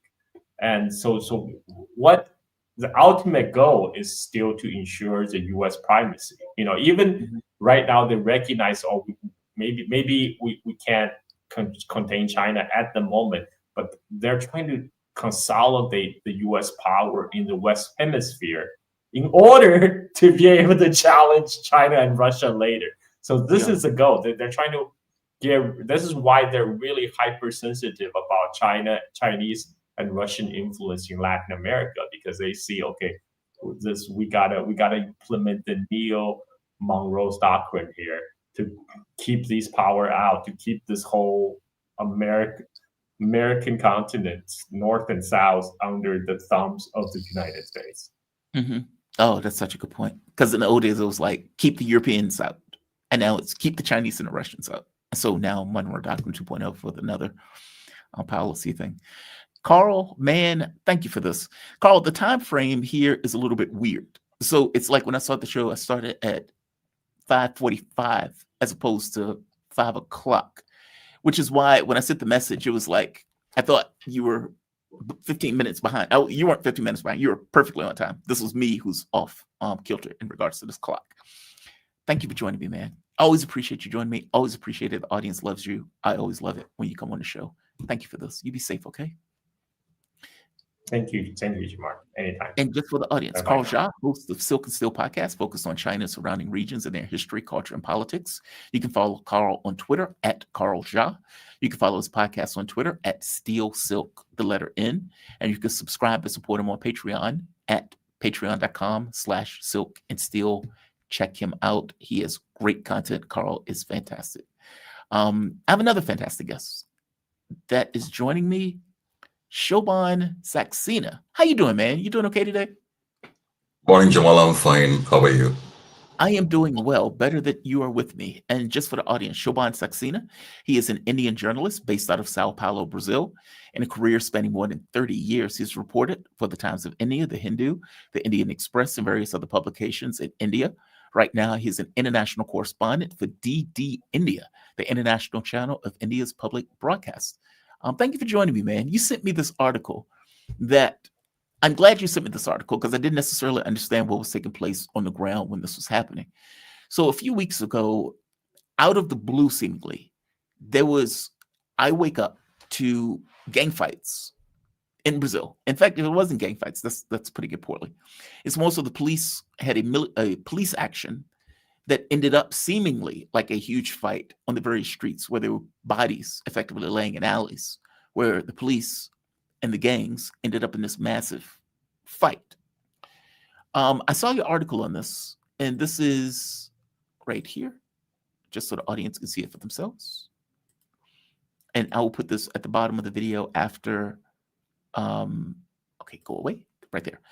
After the gunfire, how Rio deadliest police raid exploded into a political battlefield. Break this down for us. Because I saw this and I didn't understand what was taking place, and I didn't understand why it was taking place at that particular moment. Yeah, but Jamal, to summarize the story, I think what happened last Tuesday, October 22nd.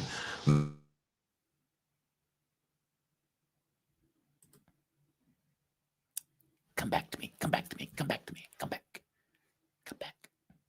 Okay, he will be back. He will be back. I promise you he'll be back. I have infinite faith. Infinite faith.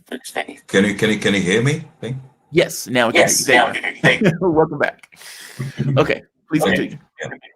Yeah, so last Tuesday, October 28th, there was a mega police operation in these two favelas. The term used by local people now is community, not favelas, which is an old term for slum or shanty town. There was a mega police operation that started at 4 or 5 a.m. in the morning. And the purpose of the operation, according to the government, the Rio government and police, was to take action against one of the biggest drug gangs in Brazil, called Comando Vermelho, or Red Command. Of course, I mean, you have to remember that this criminal organization operates across the country. It's not just located in those two favelas, but the Rio government's point was that they had a very big operation inside these favelas from where they distribute drugs and control territories. So the police went in on the presumption of arresting people because they had arrest warrants for more than 100 people from a judge, from the Justice Department. But it turned into a police operation. There was a firing from both sides, of course, largely from the police side, and more than 110 people were killed, including four police officers of the Rio police. I'm sorry to interrupt you real quick. Wait. I'm sorry to interrupt. Did you say more than 100 people were killed in a police operation? 121 in total, including 4 police officers. On the first day, on Tuesday, the government said 64 dead, including 4 police officers. But what happened next day is more interesting, because next morning on Wednesday, the people from these communities, they went to the forest nearby. There's a forested hills nearby, and they found more than 80 bodies there. People shot in the head, people with their throats slit, a couple of young teenagers with their heads decapitated and their heads dangling from trees. And the people of the favela, they found these bodies and they brought these bodies to their community and put them in the main square where they live. And then the government accepted here that the death toll was actually not 64, but it went up to 121 the next day. Now there are two versions here. Can you hear me, Jamal? Oh, yeah, I can hear you. I'm just shocked. That number that's like a military campaign. That number is astonishing. Yeah, because this is the deadliest police operation in Brazil's history.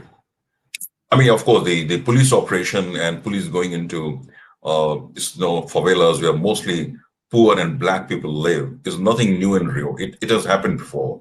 I think it happened during the pandemic where 28 people were killed. The last operation I remember was in another community where 28 people were killed. But Yeah. there's a history to it. But this number is so huge, and the people who live there, they're very clear about it. They say it was not a police operation; it was basically a massacre. And now even President Lula has called it a massacre, and he has also ordered an independent inquiry into what really happened. Now, two versions. The Rio governor, who's a right-wing.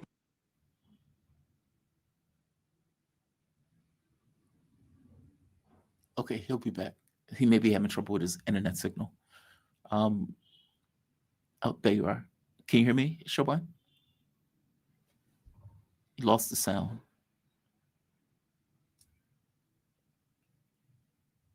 Shobhan, can you hear me? I think you might be muted. And I can't unmute you. Yeah, you're muted.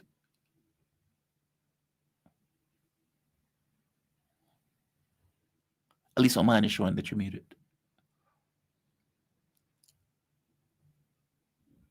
I'm not sure the kind of mic that you have. Do you want to sign out and sign right back in?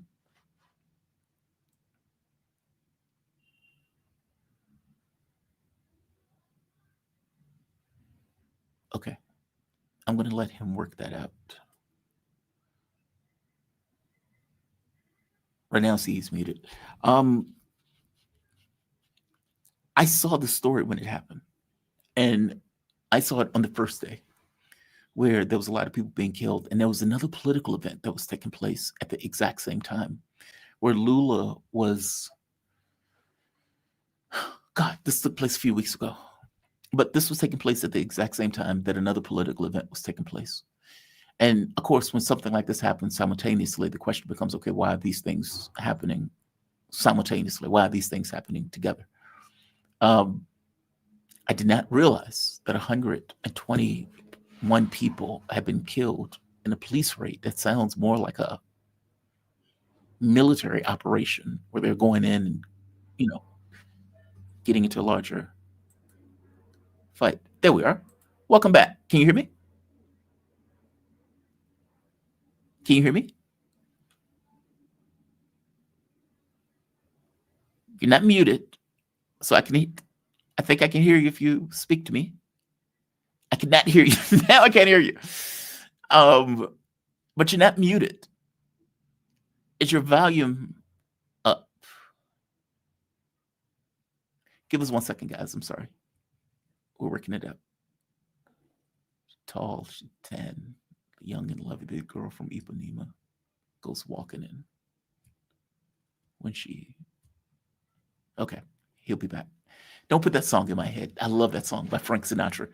Sinatra and the Spanish guy who sings it. Oh, it's so good. It's so good. Amy Winehouse has another version of it that's really good too also. But fair enough. That is amazing to me. That many people being killed in one police operation is like, can you really conceive of that in the United States? Like, imagine there's a police operation somewhere in New York or somewhere in California, in the slums in California. And you find out they kill 121 people in a police operation. That is difficult to kind of wrap your mind around. And I know Brazil is a different country, so fair enough, but Jesus Christ, these are human beings. And if they're calling it a massacre, you can kind of see why they're calling it a massacre. Shobhan, can you hear me? Can you hear me? Can you hear me? Can you hear me? I can't hear you. 121 all black, by the way. Yeah, Dr. Rivera. Yes, there's that, of course. It's okay. Work it out. I'll let you work it out. I still can't hear you though, and your mic is not muted. Hello, hello. Can you hear me now? There you are. Now I can hear you. Yes, now I can hear you. Now I can hear Actually, you. I got a new laptop, so I think there's some configuration problem. So I've just Oh, removed them. Can you hear me now correctly? I can hear you. Yeah, I can hear you just fine. No, I can hear you just fine. As somebody who has a finicky mic, I understand your pain. It's like if I touch it, the thing just breaks in a heartbeat, and I'm sitting here trying to get the finical of the device. I don't know No, who's please hacking- continue. Who's hacking into 120 it? 121 dead people in a 100 police operation, and you were pointing out that the people in the area were calling it a massacre, and Lula is having an investigation in response. Yeah, because such a big numbers, and and the Rio governor claims that they had a mandate to go inside and carry out the operation. But the point is there was no mandate to kill so many people. Now I think there's, you can imagine what happened. There's the drug dealers and the gang members, they opened fire and police retaliated.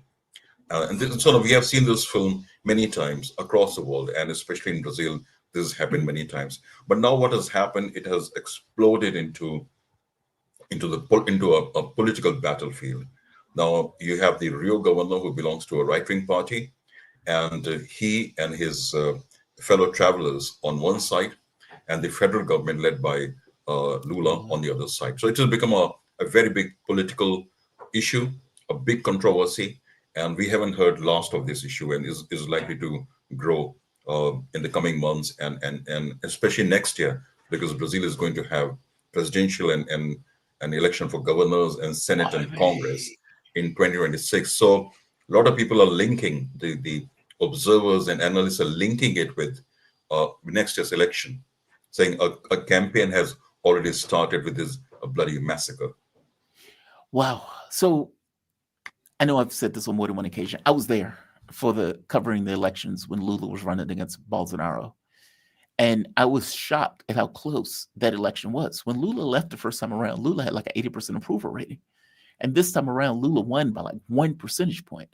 And of course, there were people who were camping out at the military bases, trying to get the military to overthrow the government. I mean, like, it was insane, some of the stuff that was taking place.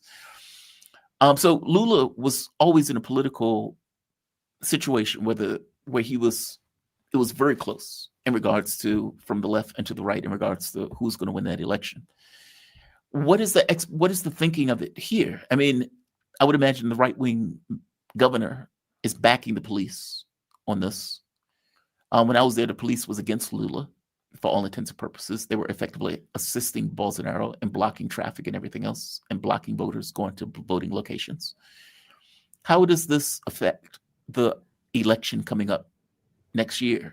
I mean, what is the perspective of the public when they're looking at this number of people being killed, and are they associating it with Lula's government? So look, Jamal, as I said, timing is everything. That the timing of this operation makes it very, very suspicious. Of course, the independent investigation ordered by the government will find the truth, hopefully, and really find out what happened. But just a couple of days before this operation, Lula was in Kuala Lumpur, Malaysia, Yes. where he met Donald Trump. And there he announced that he's going to run for president again in 2026. It was in Malaysia that he announced he's going to run for president. And let me put this in political context. So that was a very big news that Lula is going to run again for a fourth term. Lula's approval ratings have been very high. According to all opinion polls, he's beating everyone in the election, next year's election. And the chances, according to some opinion polls, that he can win the election, maybe in the first round itself, because Brazilian election it happens in 2 rounds. If no candidate gets 50% votes in the first round, this goes to second round. So the chances he may win in the first round itself. The economy is doing really, really well. The inflation, the prices are low, and the wages are rising. So people are really happy with this government. So in this scenario, and also Bolsonaro, he has already been convicted for plotting a coup against Lula's government. and probably the chances that he may go to jail in the coming weeks, it's possible. So look at the scenario. Lula, very popular, chances of winning the election, and the leader of the right wing, Jair Bolsonaro, going to jail. So the right basically doesn't have an issue, a political issue to talk about. And also they don't have a leader, because if Jair Bolsonaro goes to jail, he's already been barred from running from office. They'll be in a jam. So political observers here feel that this is an attempt by right wing to bring back the spotlight to issues of crime and what they call narco-terrorism, and shift away focus from Lula, what Lula is doing for economy, Lula's popularity, and put Lula in a spot with this allegations that he has been soft on crime. Because now there has been allegation that the left wing is always soft on crime, they did the police action, which is not really true, because there are many states here ruled by left-wing Workers' Party, where also the police can be brutal at times, and people are killed. So this is not really true. But they're trying to create a narrative and trying to link it with the bigger narrative of narco-terrorism, which is coming from Donald Trump. Washington D.C. You know what's happening in Venezuela. Yes. Boats are being blown up, and we don't know who is being killed. Mostly innocent fishermen, people traveling or doing whatever they're doing are being killed. So I think this is what's happening. And soon after this police operation, the Rio governor and another 4 governors, they made a consortium. They call it Peace Consortium. The idea is to fight, according to them, launch a war on narco-terrorism inside Brazil. So I think the Lula's party and people on the left, they have sensed that what is coming, and they have taken certain actions. Lula has already signed a new law which will go to the Congress, which will give federal government more powers to how to dismantle this criminal organization. Mind you, Jamal, these criminal organizations are notorious. There's no doubt about that. There's Red Command and there's another one called PCC. They're notorious. They run the drug trade. It's an open secret. The problem here is police going into a community without any warning and starting kind of war in which the innocent people who live there, they get caught in the crossfire. That is a big problem. And you're killing people instead of arresting them. I mean, they had a mandate to arrest them. It's fine. You arrest people, take them to the court, and there's a judicial process, that is fine. But going into community and having this kind of firing which goes for hours, armored vehicles and bulletproof vehicles and drones and this and that. I mean, this is as one of the leaders of the community, he said these things even don't happen in Gaza. I mean, he said that on television. I heard it. So this is a serious issue. But as you know, I mean, crime, as in the US, Brazil, is a sensitive issue, especially the middle class. They're very sensitive to it, and they always blame the government for not doing enough, and it doesn't matter to them. If 100 people are killed or 50 people are killed, they don't really care. It's for them a criminal. You brand someone criminal and kill them, and that's it. That's what exactly has happened. So it's a delicate situation for the Lula government. They've sensed it, and I'm sure they're working on it. But I think we're going to see a very acrimonious debate on this issue and some actions in the coming months and in the year. But is the public really is the public really okay with the killing? I don't believe so the belief is that the police, every shot killed the drug dealer. Is that can't be the belief, right? Like, it can't be the thought that every bullet that they fired that hit somebody and killed somebody, that person was a drug dealer, which means that the police killed a lot of innocent people in the process of that particular raid as they went through and effectively had a war. You end up losing 4 police. And do they believe that the killing or the loss of the 4 police was part of the reason that they ended up killing so many people in the first place? Meaning, do they link those 2 things together? There was a boy, 19-year-old, not a boy, teenager, and he sent a message to his mother on the phone that he had surrendered to the police. Okay? And next day they found his body without his head. That's what I mean. His head was dangling on a tree. and many of them people who were shot in the head. Their throats had been slit. They're So executed. it looks like they had already surrendered to the police or given up, but yet they were killed. So this looks more like extrajudicial killings. I mean, Brazil, like US, is very polarized society, and it depends on whom you ask, whether it's a police operation or it's a massacre. If you go to those communities, the favela residents, you ask them, they say it was a massacre. No doubt about it. Even President Lula has called it a massacre, But if you ask the people in the government, in Rio or right wing, they say it was a police operation. We went inside, the criminals opened the fire, and we retaliated, and they got killed. But I know, to open but how do fire police? in such No, if you go to the shanty towns, you might have seen they're very densely populated. yes. There's no space for anything. People living very close to each other. Even if there's a gang operating from inside and you open fire, there are chances the bullets are going to hit innocent people. We have seen horrible videos of people hiding in their houses, lying on the floor, children screaming, women. It was really terrible for the people who lived there. So I think there is, if you talk to people in the human rights organizations or NGOs, they're very clear about it. This is not the way you conduct a police operation in a densely populated area. You need to arrest the people who are responsible and take them to court and let law take its course. I guess what I'm getting at is how does the governor, for example, justify the slitting of somebody's throat? How do you justify? Yeah. Governor's line is very clear. He's saying he's having a war. He's launching a war against narco-terrorism. That's his line. His popularity is low. He's facing a corruption case in a court, and the chances that he may be barred from running for public office in the future very soon. So I think it's not just it's police action. It's a politics. The election coming next year. Everybody knows that he wants to run for Senate next year. The governor. Because in a polarized society, where one section of the society, mostly middle class and also mostly white, they feel that government, has to be tough, and they don't really care about who gets killed. So many people get killed in the U.S. every year, and I don't think of course, there was a Black Lives Matter and all that movement, but if you ask a middle class person, they said, "Why, criminals have to be killed."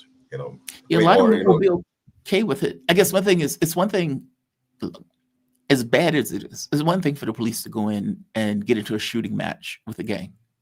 Okay, I get that, kind of. It's another thing when it's people have their throat slits and their heads chopped off. And it's like, okay, well, that's something else. Like, that's not police going to an area, end up in a shooting match, and quote unquote accidentally kill people because they're so densely packed. That is, they capture, they're angry, and they cut off heads, or at the very least shoot people in execution style. And the government saying, hey man, you got to crack some eggs. That's a different animal. And on Tuesday, on the day of the operation, they didn't even announce that. They said the number of deaths was 64. They said it's only when the people from the community, they went to the forest, they found these bodies and brought them to the community and put them in the main square in front of the office of the association. And there's a horrible, a beautiful sense, but horrible photo taken by Reuters using a drone. There's a line of 80 corpses lying side by side, shirtless young boys, with a bullet in the head. So, and then the government, tried to cover it up by giving a different, they were killed by, maybe they killed by gangs, or they were killed by, we don't know what happened, and, trying to whitewash the whole thing. But now I think since an independent inquiry has been announced, I think there are chances the truth will come out. But what has happened here in Brazil over the years, this militarization of police, like in the US also, the police is heavily militarized. In fact, there's something called military police here. For me, when I came here, it was a surprise.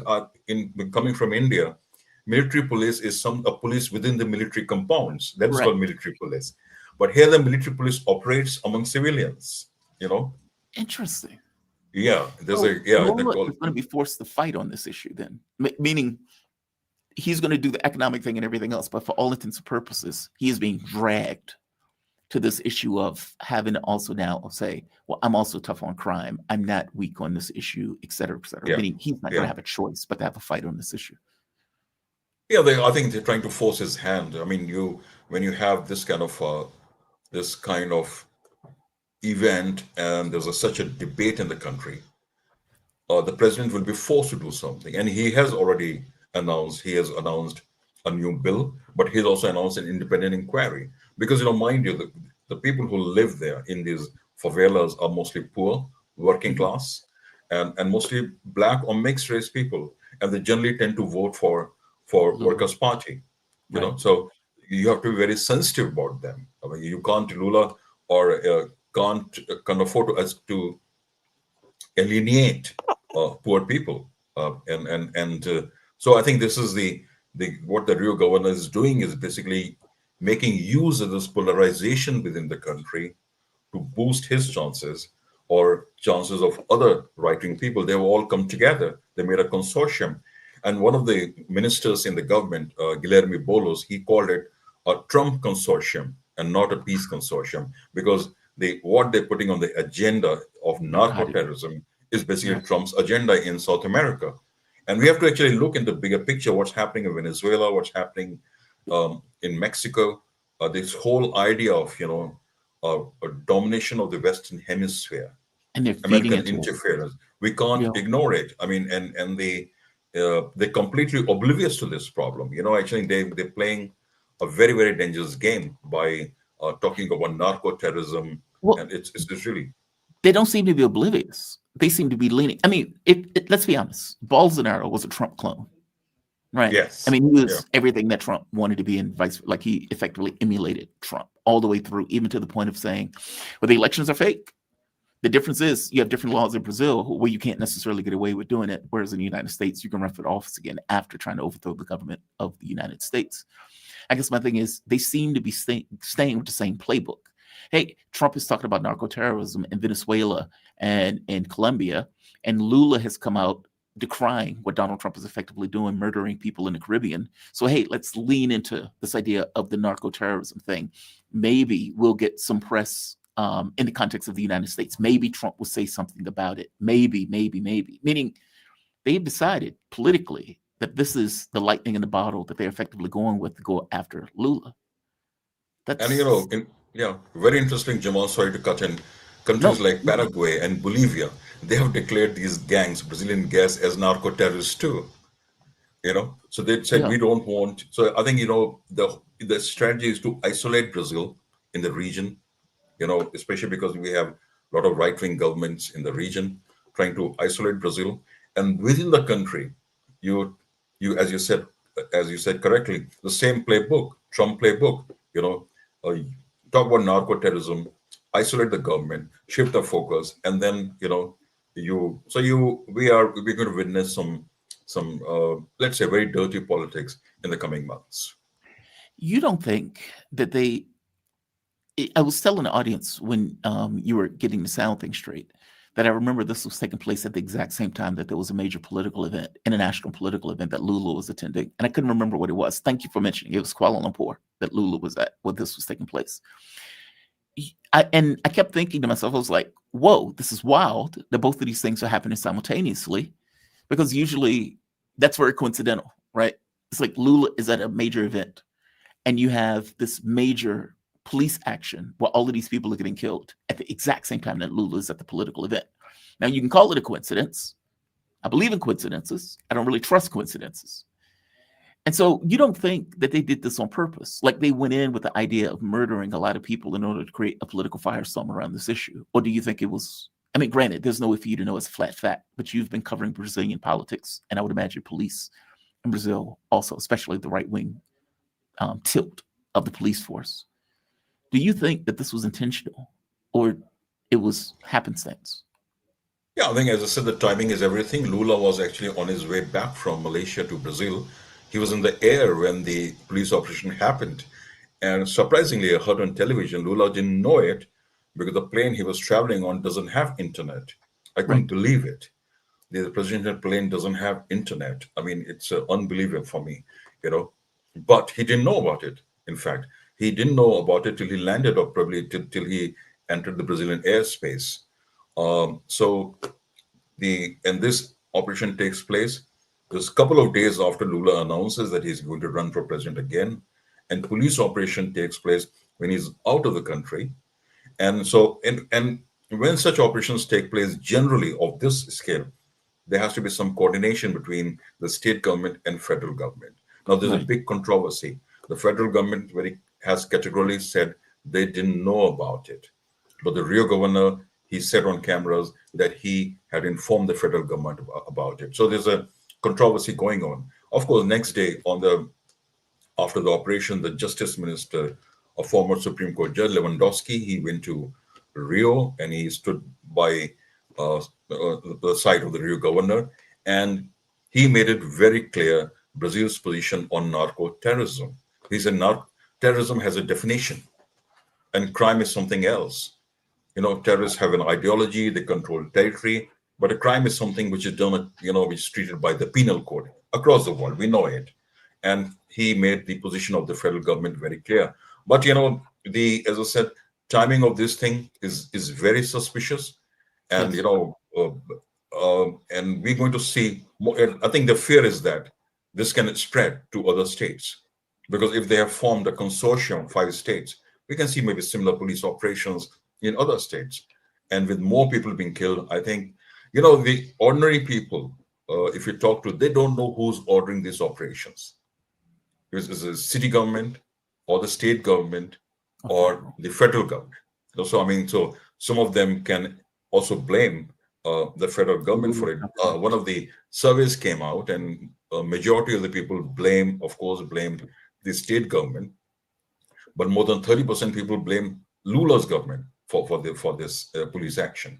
Wow. So it's not very black and white. It's a complicated situation. And I think, of course, with COP30 happening in Brazil starting next Monday for 10 days, it's again a delicate situation. But I think before the COP or during the COP or after the COP, I think government is going to have some kind of communication strategy to convey a message to the people about this. And I think with keeping that in mind, the government has ordered an independent inquiry, because they would like the truth to come out. They would like to tell the people who ordered the police operation, how it was carried out, and all about this, the executions and massacre. I think people also need to know, and I think the government also needs to clarify their position and make sure, more importantly, that this doesn't happen again in the next 1 year. Because Brazil has a federal structure. The governors and the mayors are very, very independent. They don't depend on the president or the federal government for any instructions. They don't need approval, so they can do a lot of damage on their own, by carrying out police operations, and so that can further polarize. As I said before, the issue of crime and drugs is a very, very sensitive issue, and it's a serious problem in Brazil. You can't deny that. These drug gangs are notorious, and they also torture people, and they do all kind of things, and basically they keep the poor population of these favelas hostage, and they can't do anything. And there's a lot of corruption. There's a off-duty police officers working with them. So it's really a messy situation, and everyone has, especially the government, has to really work very seriously to get out of this mess. Shobhan, fantastic reporting. You do damn good work, man. Thank you for this. Fantastic. Absolutely great breakdown. Shobhan Saxena. He's an Indian journalist based out of Sao Paulo, Brazil. In a career spanning more than 30 years, he's reported for the Times of India, The Hindu, The Indian Express, and various other publications in India. Right now, he is an international correspondent for DD India, the international channel for India's public broadcaster. Shobhan, great job, man. Keep up the good work. Thank you. Thanks very much, and sorry for the glitch. It's yeah. Dude, you don't apologize for that. No, I appreciate you joining me. You be safe, okay? Have a good day. Bye-bye. Thank you so much. And we have a new guest. And I'm going to try to get the name right. Myriam Charabaty. There you go. You got it. I got it. Okay, excellent. I am a butcher of names, just so you know. So the fact that I get it right, I'm always impressed when I get it right. Thank you for joining me. How are you doing this morning? You doing okay today? I'm doing good. Doing good. Alhamdulillah. How are you? I am doing well. I am better that you're with me. And just for the audience, Myriam Charabaty, she's an Arab political analyst and journalist focusing on Arab liberation, soft power, and the colonization of Christian identity across the region, with particular attention to the role of Arab Christians as an inseparable part of the Arab world's social and cultural fabric. I was given your name by a friend of mine, Vanessa Bealey, and she sent me one of your articles. And after I read this article, I love this article, especially with, let's say, the argument that is being made in the States now by Christian nationalists, I'll call them that there is this war against Christians, that Muslims are going after the Christian community.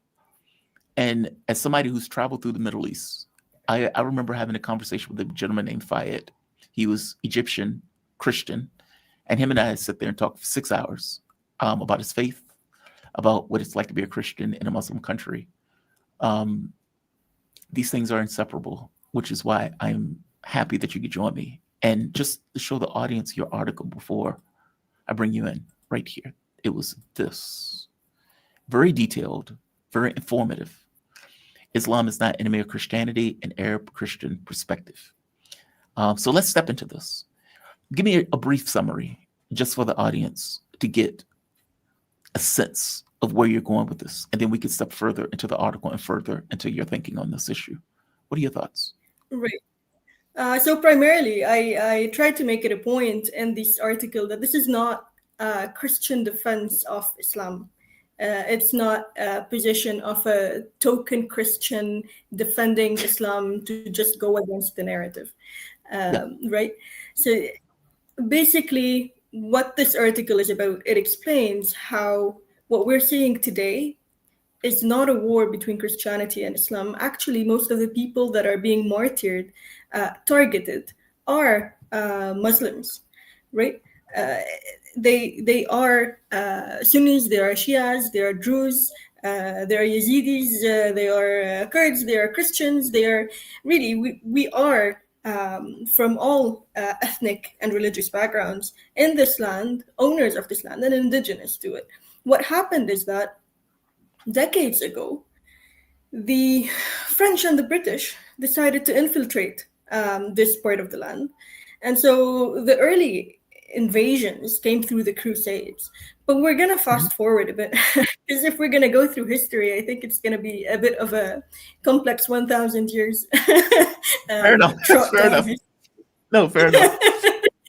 I mean, because in the article, you even hit upon this idea of like what people consider that basically the West has invested massive amounts of money into the various groups that they reference. Like, it's almost like I'm going to put a huge amount of money into groups that are offshoots, that are not, let's say, the predominance of Islam. Yep. And these groups are going to do a lot of killing. And then I'm going to reference these groups as being the same groups that we need to be afraid of, despite the fact that I'm paying these groups to do exactly what these groups are doing. Your article is fantastic. Yeah, so pretty much what they did is exactly that. They came in and they said, all right, so we have seen unity during the Crusader era between Christians and Muslims under the banner of a one national identity. And this is something that did happen during the Crusades. If you don't know it, read a book.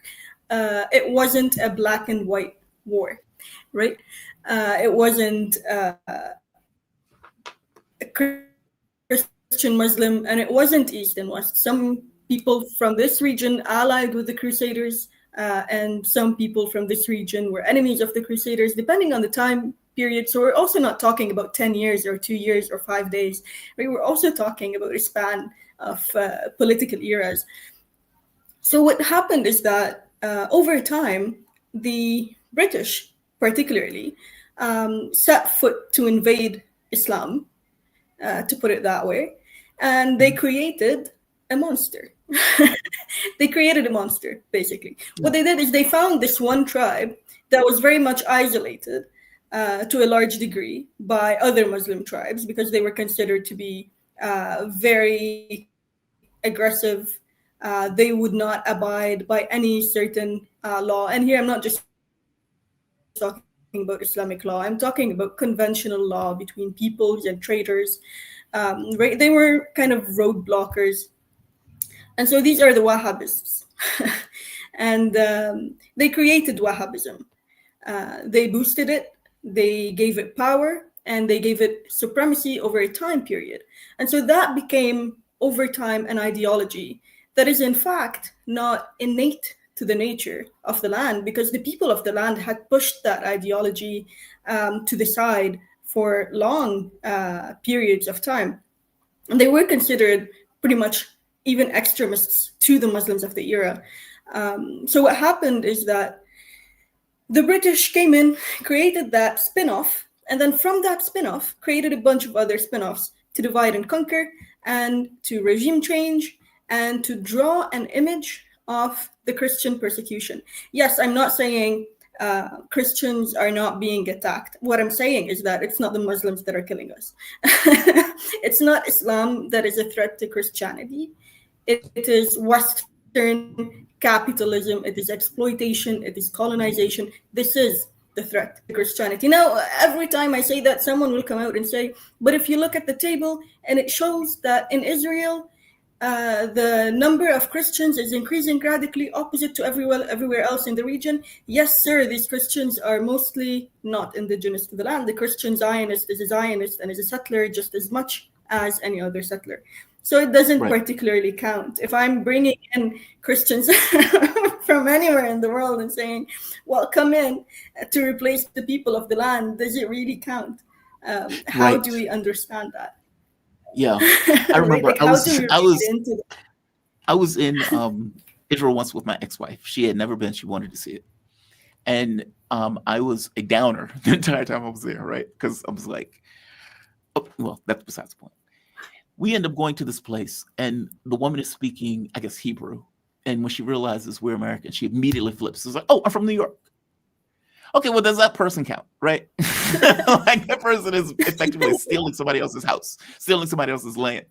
And if that person calls themselves a Christian Zionist, pretty much does this really count as the Christian population increasing? The person is a Zionist first and foremost. The Christian part is just kind of an add-on to it.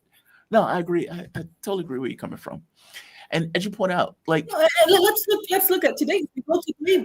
There's a town in Palestine called Taybeh, and it's literally being attacked on daily basis by settlers for the past months. And the priests came out and said, we are being attacked, we're about to be annihilated. I haven't heard a single Christian Zionist come out and say, we need to invade Israel to protect the persecuted Christians, right?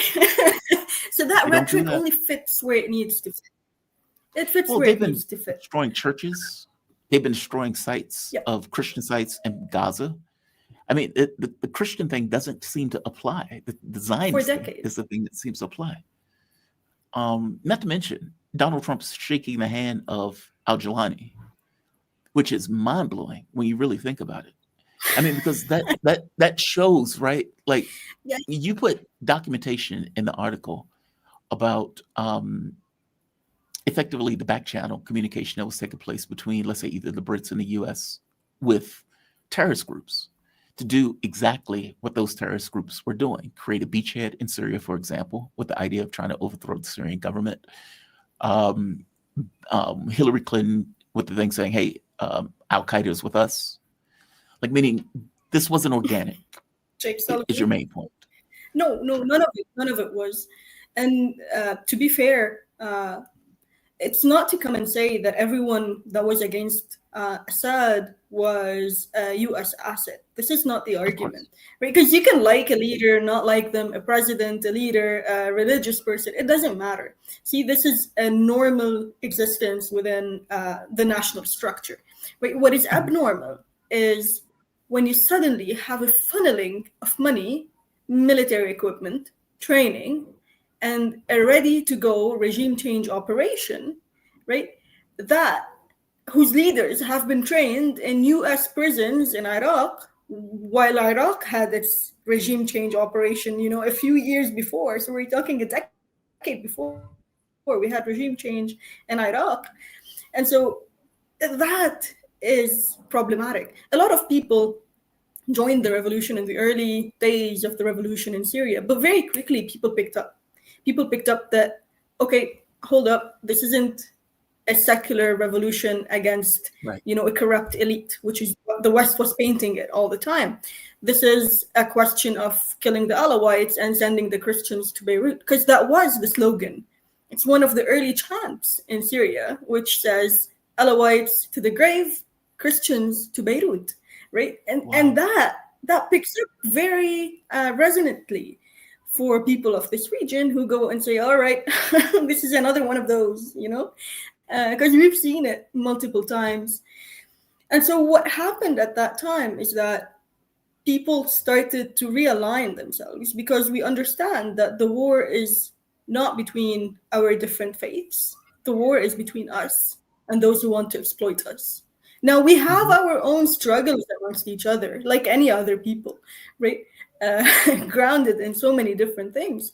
But this is not to say that we're willing to kill each other by, just knowing what faith you come from. Actually, one of my closest friends, during the last war on Lebanon, we were walking by in one of the most Christian Maronites areas in the country, that is renowned for being a bit kind of edgy around the resistance movement. And so during that time, during the war, we were walking by, and most of the comments that came were, "Are you okay? Do you need anything?" Because we were going around to see how we can help, who we can help. This was the response. This is a natural state of our existence. This was the state in Syria for decades. This wasn't state in Iraq for decades. Right? We even saw Christian fighters fighting right next to Muslim fighters, Sunnis, Shias, Druze. We saw everyone fighting together against this one enemy, and this takfiri enemy. See, I would not like to use the term jihad, because jihad is an Arabic word. Half the Christians I know are named jihad. Jihad just means the struggle. It has no, subliminal meaning that's terrifying or anything of this sort. It's just an Arabic word. And so they're not jihadists as the West paints them, because that was also part of the push to turn everything we believe in inherently in our linguistic understanding of the world into something terrifying. So we identify less with that and we identify with something else. So in doing that, the terms jihad and Islamist became, the monsters we should not get near. But they're words we use as Christians and Muslims, actually. It just means the struggle. We have the personal struggle in Christianity. We struggle against ourselves, our desires, our greed, our arrogance, right? As human beings, it's a struggle. It's jihad and nafs. It's our personal struggle, and it's the same thing in Islam. And so they're not Islamists, because so anyone who's a Muslim would be an Islamist. The term itself is misleading. The term as a term is inherently meant to take the average person towards a misleading emotional position. Anytime they hear anything related to Islam, because that's the entire word, they would feel like they should go away from it or like become an enemy of it. And so what they really are, they're takfirists. They're takfirists. They come in and they say, you are a kafir, I will kill you. And they're willing to do that without any judgment, because takfir, even in Islam, requires whole committees, requires a leadership, requires a decision. It's one of the most difficult decisions. It's not something that someone walking down the street decides. That's not what it is. And it's explain not what that term means. Like, explain, because you go into a definition and you explain how that became a thing, takfiri or takfiri. I think I'm pronouncing it. I may be mispronouncing it. Yeah.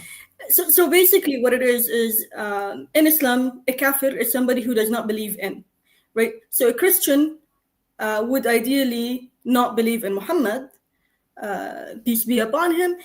That would make us a kafir. But equally, a Muslim, right, for a Christian, does not believe in Christ. And for us, he's a kafir. Right? It's the act of not believing in something, right? So now here there's a very precise position in Islam, and it might differ between one sect and another in Islam, right? So there is a general umbrella definition, and there, just like Christianity, Orthodox, Catholics, the Protestants, we would have our own differences. But under that umbrella, for somebody to become a kafir does not necessarily intend that you have a right to kill them. It does not. There's nowhere that says that as a given statement where you can just do it. Otherwise, by that standard, Christianity would not have survived 2,000 years. Demographically, we are a minority, demographically. And for the most part, it was Muslims that protected our churches. Starting from Al-Quds, not to go into the details, starting from Al-Quds, the keys of the Church of the Resurrection, right?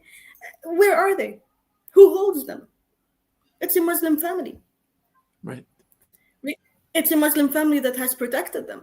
And it has actually, funnily enough, it has protected them from the Christians, from the Christian invaders who wanted to divide the land and decided, all right, so instead of allowing that Western Christian and Eastern Christian war to end up with us not having anything to identify ourselves by as Arab Christians, we gave the keys to a Muslim family and said, this is this is who's going to keep us safe.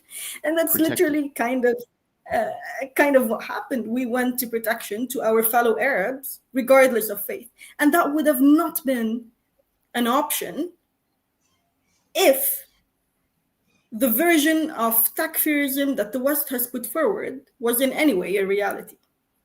Mm-hmm. Do you know what I'm saying?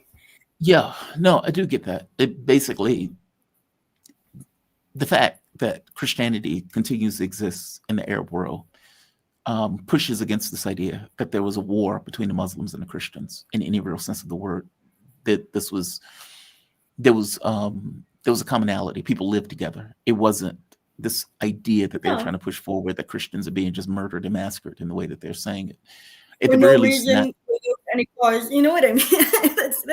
That's kind of a wild imaginative rhetoric that was pushed forward, and it was pushed forward for centuries. And so when we look at the world from outside of that narrative that we've been fed time and time again, and I'm telling you as someone who was fed that narrative in my earlier younger years, right? Because I grew up in a very Christian Maronite isolationist kind of village. Because I don't know how much you know about Lebanon's history, but there is a group within the Maronite community that's a bit isolationist that adopts that narrative of the Western savior, the crusade, come save us from the Muslim enemy.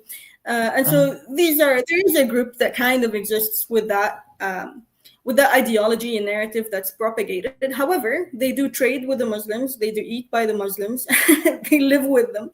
So it's more of a narrative that had not been possibly realistically translated on the ground, but it became linked to them through the Crusader era because this is how they became a recognized church. They came and met the Crusaders. They recognized them, and so they were at the time persecuted by the Byzantines because they were considered like not a proper church. And so it was a whole kind of historic political problem, similar to the problem between Sunnis and Shias, or it's a power politics, covered veil of religion.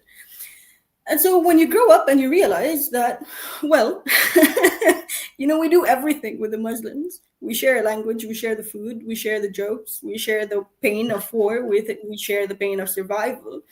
Then what exactly is the problem? What exactly is the problem? And then you travel and you realize that whenever someone sees you in the West, for them you're Arab. No one asks you. Yes, they don't make a distinction. No one believes. We do not make a distinction. No. Number of times I was asked, why am I not wearing a veil? And I always joke, I say I'm not a nun. And they're like, what? I'm like, why would I wear a veil? Like, I don't understand. And so we don't make a distinction. that image is just insane. Even half the Muslims here don't wear a veil. Like, it's not, people have drawn this image of what the world on this side is based on like movies that were put forward by Hollywood, thinking that we go around hiding in veils to invade XYZ and beg the Americans to come and save us. We have nothing of this sort. No. Why do you think this narrative and has if you been just, pushed? Well, I'm sorry, please finish. Right. So why is, no, I was going to say, if you just go on YouTube and look at Syrian parties, Iraqi parties, Christian parties, Lebanese parties, you're going to see some wild parties going on. And you're going to realize that, okay, the world you think you know is different from the world that is. But if we go back to why did they do that, I think it's a good idea to look today at Nigeria. If we look at Nigeria and what Trump has stated, we have to save the Christians from persecution. Boko Haram, Ansaru, all of these groups, they mimic the Takfiri groups we have in this region. They are the Africa version of them. And I'm confident if you look it up, you will find the links you need to find between those groups. Boko Haram was actually funded by ISIS. They exited from them, so they were based in them. And when we look at the world from that perspective, we realize that, okay, the premises that Trump is putting forward is Christians are being killed, so there's a Christian persecution, right? And someone is killing them. This someone is Muslim, so Muslims are killing Christians. This is as simple as he put it. Now let's decipher that. Christians are being killed. Shias are being killed. Sunnis are being killed. Okay, that changes the problem. So it's basically people that are being killed.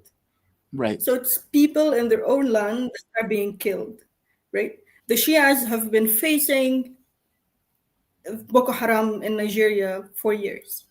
Sheikh Zakzaki has family members that were assassinated. Where do we go with all of that? How do we understand it? We understand it from a very different perspective.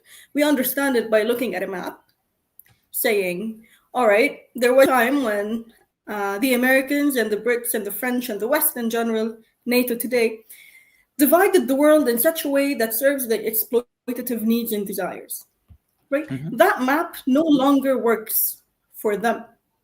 It's starting to work for its own people, right? You have countries in Africa that are coming out and saying, we want to liberate ourselves from this Western chokehold. You have countries here saying the same thing. All of this being put together tells you that the West is now looking to remap.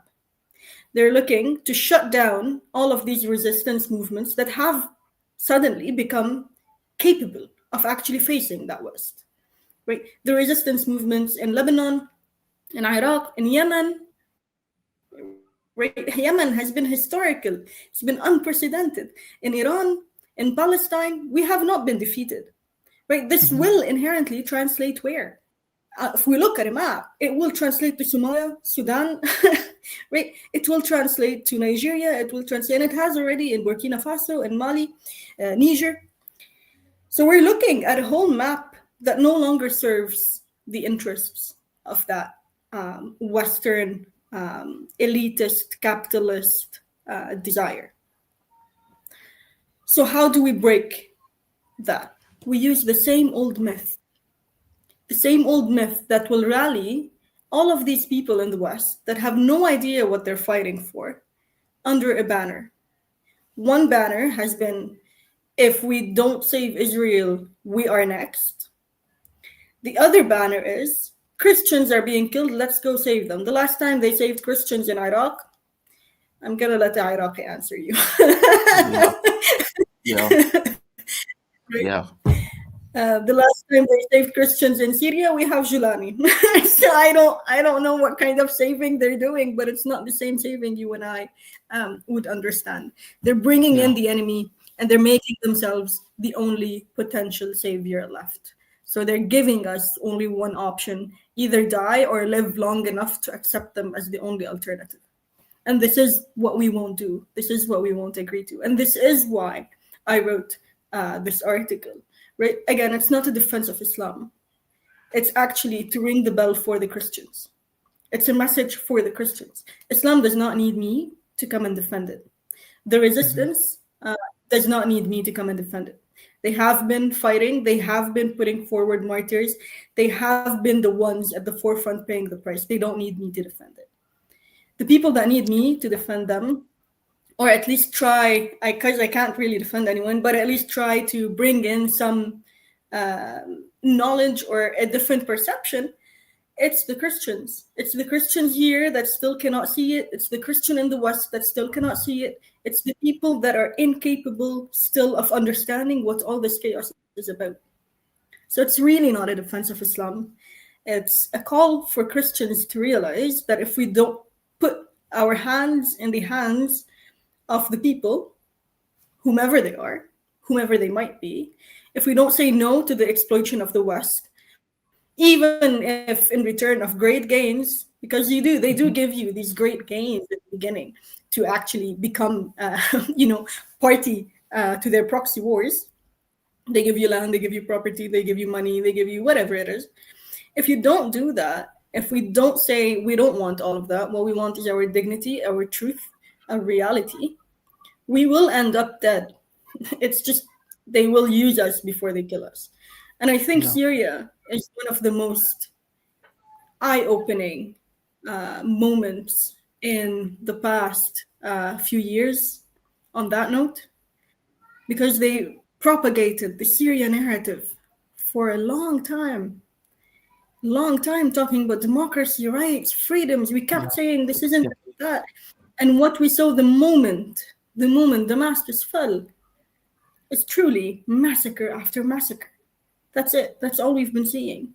Under pretenses of it takes time, of it's been so corrupt, we will wait and see. It's been individual operations. No, it's not. It's been planned chaos. You're bringing in Al-Qaeda and you're putting them in the they called it democracy. In the West, they called it democracy. It was like, oh, Syria is now the democracy. They whitewash all of the crimes that was taking place in Syria when Syria fell. It was mind-blowing. I mean, Syria was a shocking thing. To the people on this channel, as we watched Syria fall, we were mind-blown. Like, it was just a shocking thing to watch. I couldn't imagine what it would be like to be in the region as it fell. And, I was talking to Vanessa about it. We're teaching, to be honest. Like, we don't know what's next. What we do know is something big is being planned. And what we do know now is that the war is not over. We might have a ceasefire in Gaza. But this front that has opened, it's not a front targeting a resistance movement in a Gaza Strip.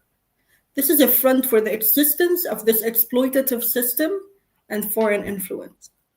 And so as long as they don't reconsolidate that and establish deterrence, which so far they have not, and as long as we haven't established that either, and so far we have not, but we continue to exist, and that's our victory. Can they continue to exist, and at what cost? Right? And as long as this is going on, we don't have peace. We've been dying quietly for years, sometimes a bit louder when we have a resistance. People look because an American soldier or an Israeli soldier got shot dead. This is the only time people know something happened. And we judge, the world judges us based on the consequences of their actions. It's not even the consequences of our actions, it's the consequences of their actions. Explain that. The world judges you by the consequences of, explain that. Right. So you come in, take my home, take my land, kidnap my children, and shoot my eldest son. I come back, I leave, and then I come back with a group of 5 men, well-trained. They are my neighbors. They were best friends with my son that you killed, and they grew up in the same house that you now stole. And they shoot you. And then I'm the terrorist. because we forget to tell the story from the beginning. So it's Yeah. the consequences of your actions that I'm being judged for. Yeah. Because we only tell the story from the second half. No one talks about the first half of the story. No one talks about the fact that, Americans came into Iraq with shock and awe and tore Iraq down from one of the most developed countries in the region to basically a country that has no infrastructure. Mm-hmm. And now they judge Iraq based on, okay, you still haven't been able to consolidate your power and establish democracy. Democracy of what? A, you're still in the land. B, you're still stealing the resources. C, you're not allowing them to make their own decisions. So D, what the fuck are you still doing there? yeah. It's like, why they keep telling you to leave. They keep saying leave. And they're like, yeah, we don't want to leave. We don't want to do that. Right? And then they have their resistance. Their resistance liberates Iraq from ISIS, which is America's primary proxy. And what do they do after that? They call the resistance the terrorist organizations being funded by Iran, right? Yep. And that's the joke. Right? Every organization is funded by somebody, no less, and shakes the hands of Jelani. Exactly, every organization is funded by somebody. But the question is, who's actually fighting? Who's actually fighting? Are they Iraqis or not? Are they the owners of the land or not? And we're not talking about a group of 10,000 people. We're talking about a few million, if I'm not mistaken, in Iraq. What do you do with them? They are the owners of the land. They have the right to make their choice. And you're leaving them with none. So they're making their choice. What is your life like in Lebanon? I'm just very curious. As you write these articles and as you live your life in that space, I know this is a weird question, and so I'm trying to figure out how to phrase it in a way to elicit an answer that makes sense. Do you find any friction? Is it, this is an odd question because I don't have any experience in Lebanon. I've never been to Lebanon, so I don't have a good sense of what life is like on the ground in Lebanon. You mentioned that you came from a particular tribe or a particular, let's say, a village that was somewhat it's not a village. Yeah. I see what you're saying. Here, the problem in Lebanon is that it's been so told and retold, myth and demythed so many times that the story kind of changes on a weekly basis. So, but ideally, to explain it that way, in Lebanon, the issue is between those who have chosen to ally themselves with the American project in the region. Basically, right? the government. Basically, the government. They didn't fire a shot in anger. I mean, I don't really. But the president and the prime minister were effectively working with the U.S. in order to try to create a civil war. Pretty much. In Lebanon. Pretty much. It's just outrageous. I think the president kind of took a step back very quickly to a certain degree and is trying to balance his position. The prime minister has leaned more towards that American position, but they're really not exceptions. That's what I'm trying to say. It's not exceptions. There are entire groups, entire political dynamics that have aligned themselves with that project, and there are entire groups that have aligned themselves with the liberation project, right? And this is what the war is between these two groups. And so when we talk about that project, we're not talking about 10 years ago. We're talking about the Civil War was for the exact same reasons. The Civil War, precisely, was for the exact same reasons. There was a group that wanted to make peace with Israel, align itself with it, and then take over Syria. And the other group was saying, we will not be invaded by Israel. We have refused that. We will not accept it. And they fought against it. That's it. Everything that happened in between is somewhere between personal needs, desires, greed, and lost political positioning, looking for leverage. Yeah. Right. These are details, but on the forefront, what the real division was is between those who wanted to go with the American project of putting forward a greater Israel under the delusion that if and once it's established, it will leave everyone else alone because now they can exploit on their own, and we get whatever we need to survive, and that's it. The others are saying, no, sweetheart, the moment they get what they want, they will want more. They want more, right? yeah. They will want us all eliminated. And to be quite clear, that's pretty much what we're looking at today. People that want to liberate themselves from that chokehold, and people who got used to being the household slave. Let me put it nicely. That's put it nicely. Well, yeah, because it's the same logic. It's the same logic of at the time when they would go to the household slave and say, "Listen, you have to revolt against your leader," and he'd say, "I'm okay here." Imagine like if they figure out and they put me outside with you, like you know what I mean? I have a bed, I have a house, I have air conditioner. I was like, why would I want that? No, I get that. So it's similar. Basically, that's the political dynamic playing out in Lebanon right now. People who effectively want to side with the U.S. versus people who effectively don't. And these groups, there's a conflict at the very basis of it. Yeah. Myriam, this has been, I always use the term illuminating when I learn something. Thank you for this. I really want to have you back. I hope this wasn't too laborious. I definitely enjoyed this conversation. I learned something from this conversation. I'm going to put your article below at the bottom of the video. Thank you for this, honestly. And, considering the argument that is being made by the Trump administration of there's a war on Christians, Muslims are killing Christians. Your article goes into heavy detail in regards to why that is a foolhardy argument. And even the U.S., and for that matter, the British role in bringing this to fruition, which is why I wanted to bring you on. So thank you for this. I really appreciate it. And thank you very much for having me, Jamal. Thank you everyone who's been watching. Absolutely. And Myriam Charabaty. She's an Arab political analyst and journal. I am horrible with names. Like it's almost like I'm dyslexic when I'm looking at names. But Myriam Charabaty.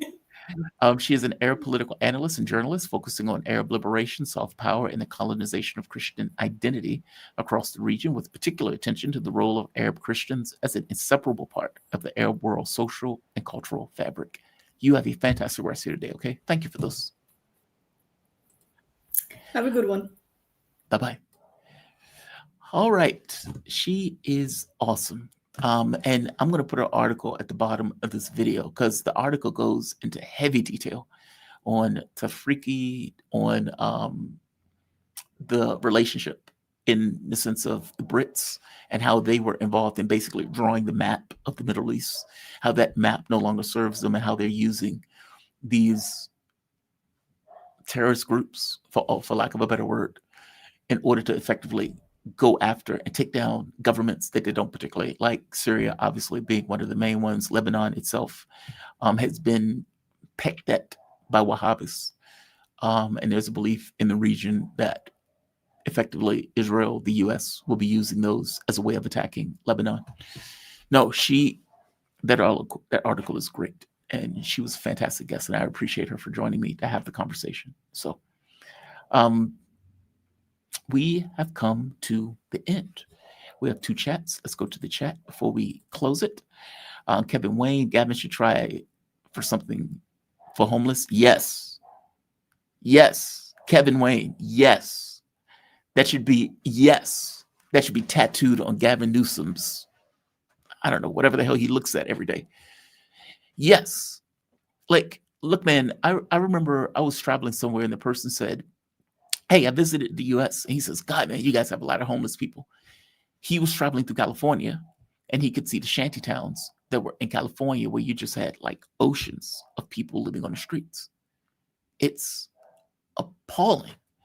And you're talking about a Democratic supermajority state where you would think that if this is indeed a Democratic supermajority state, and indeed Democrats believe in the things that they can't claim that they believe in, that wouldn't be taking place in a Democrat state. And yet it is. Agreed, Kevin Wayne. You have my perfect and complete agreement. Lori Ald, stop ragging on the guests. Love the show, Jamal. What do you mean ragging on the guests? I haven't ragged on anybody. What are you talking about? Ragging on the guests. I just said she was a fantastic guest. Okay, you lost me on that one, Lori. I don't know what you mean on ragging on the guests. I thought she was great. She was awesome. Unless you don't mean me, you mean them. Oh, you may mean the audience. Yes. She was a fantastic guest.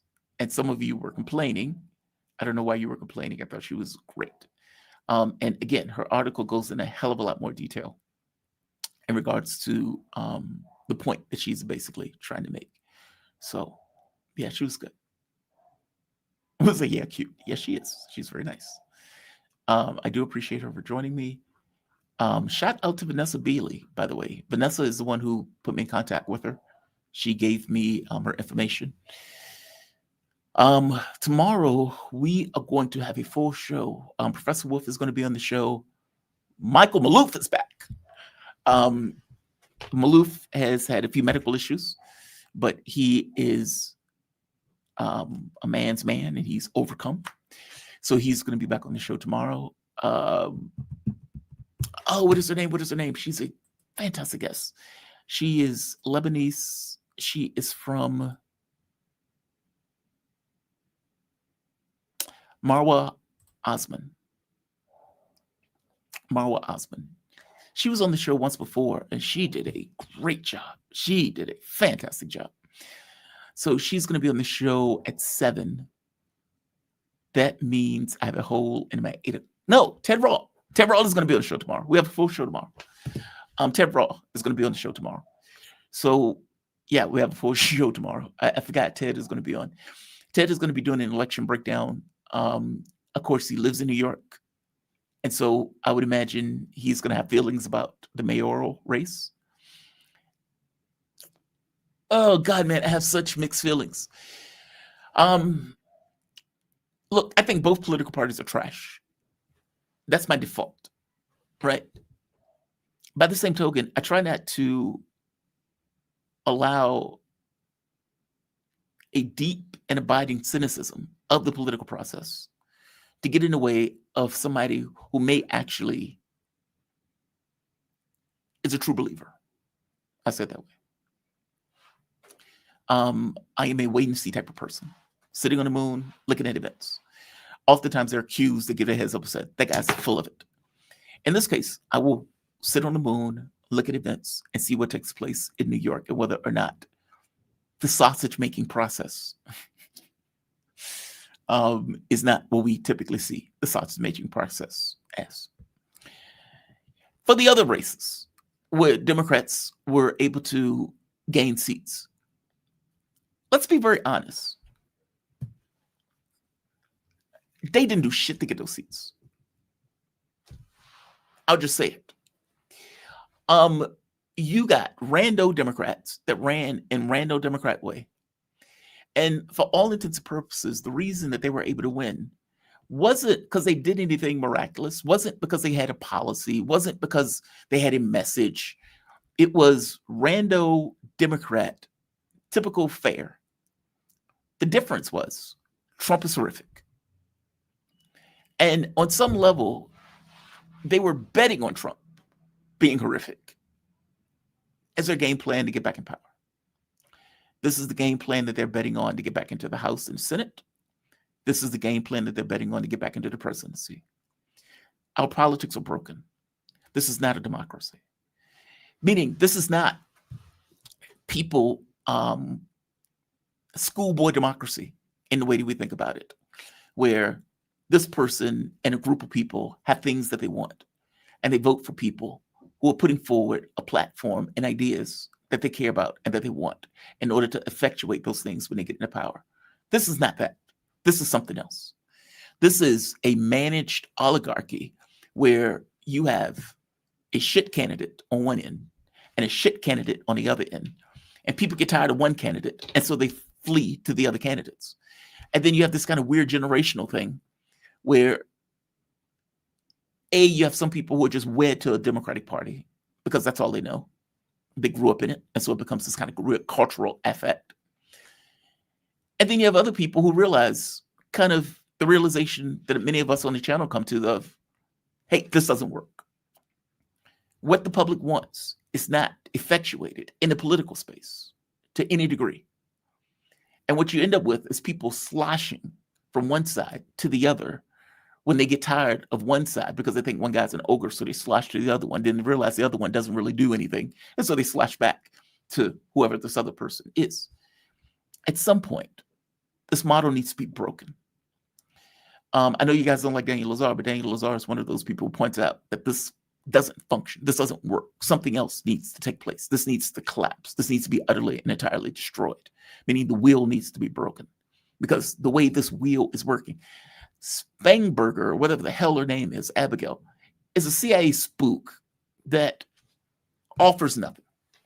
Now, you could say, well, she's not a Republican, and so she's offering something that the Republican isn't offering. Okay, is that really what you want? Meaning, is that really the limits and the breadth of the politics that you're voting one guy in because he's not somebody else, and then you vote the other person in because they're not somebody else? Or a bunch of people just not show up because they're so sick of one particular political party not offering anything? Is that really the best that we can do in our political affairs? Where effectively you either vote for the person who offers nothing, or you vote for the person who has shitty ideas and has the gumption in order to put those shitty ideas through in order to enrich himself and the cronies and the people who effectively back him.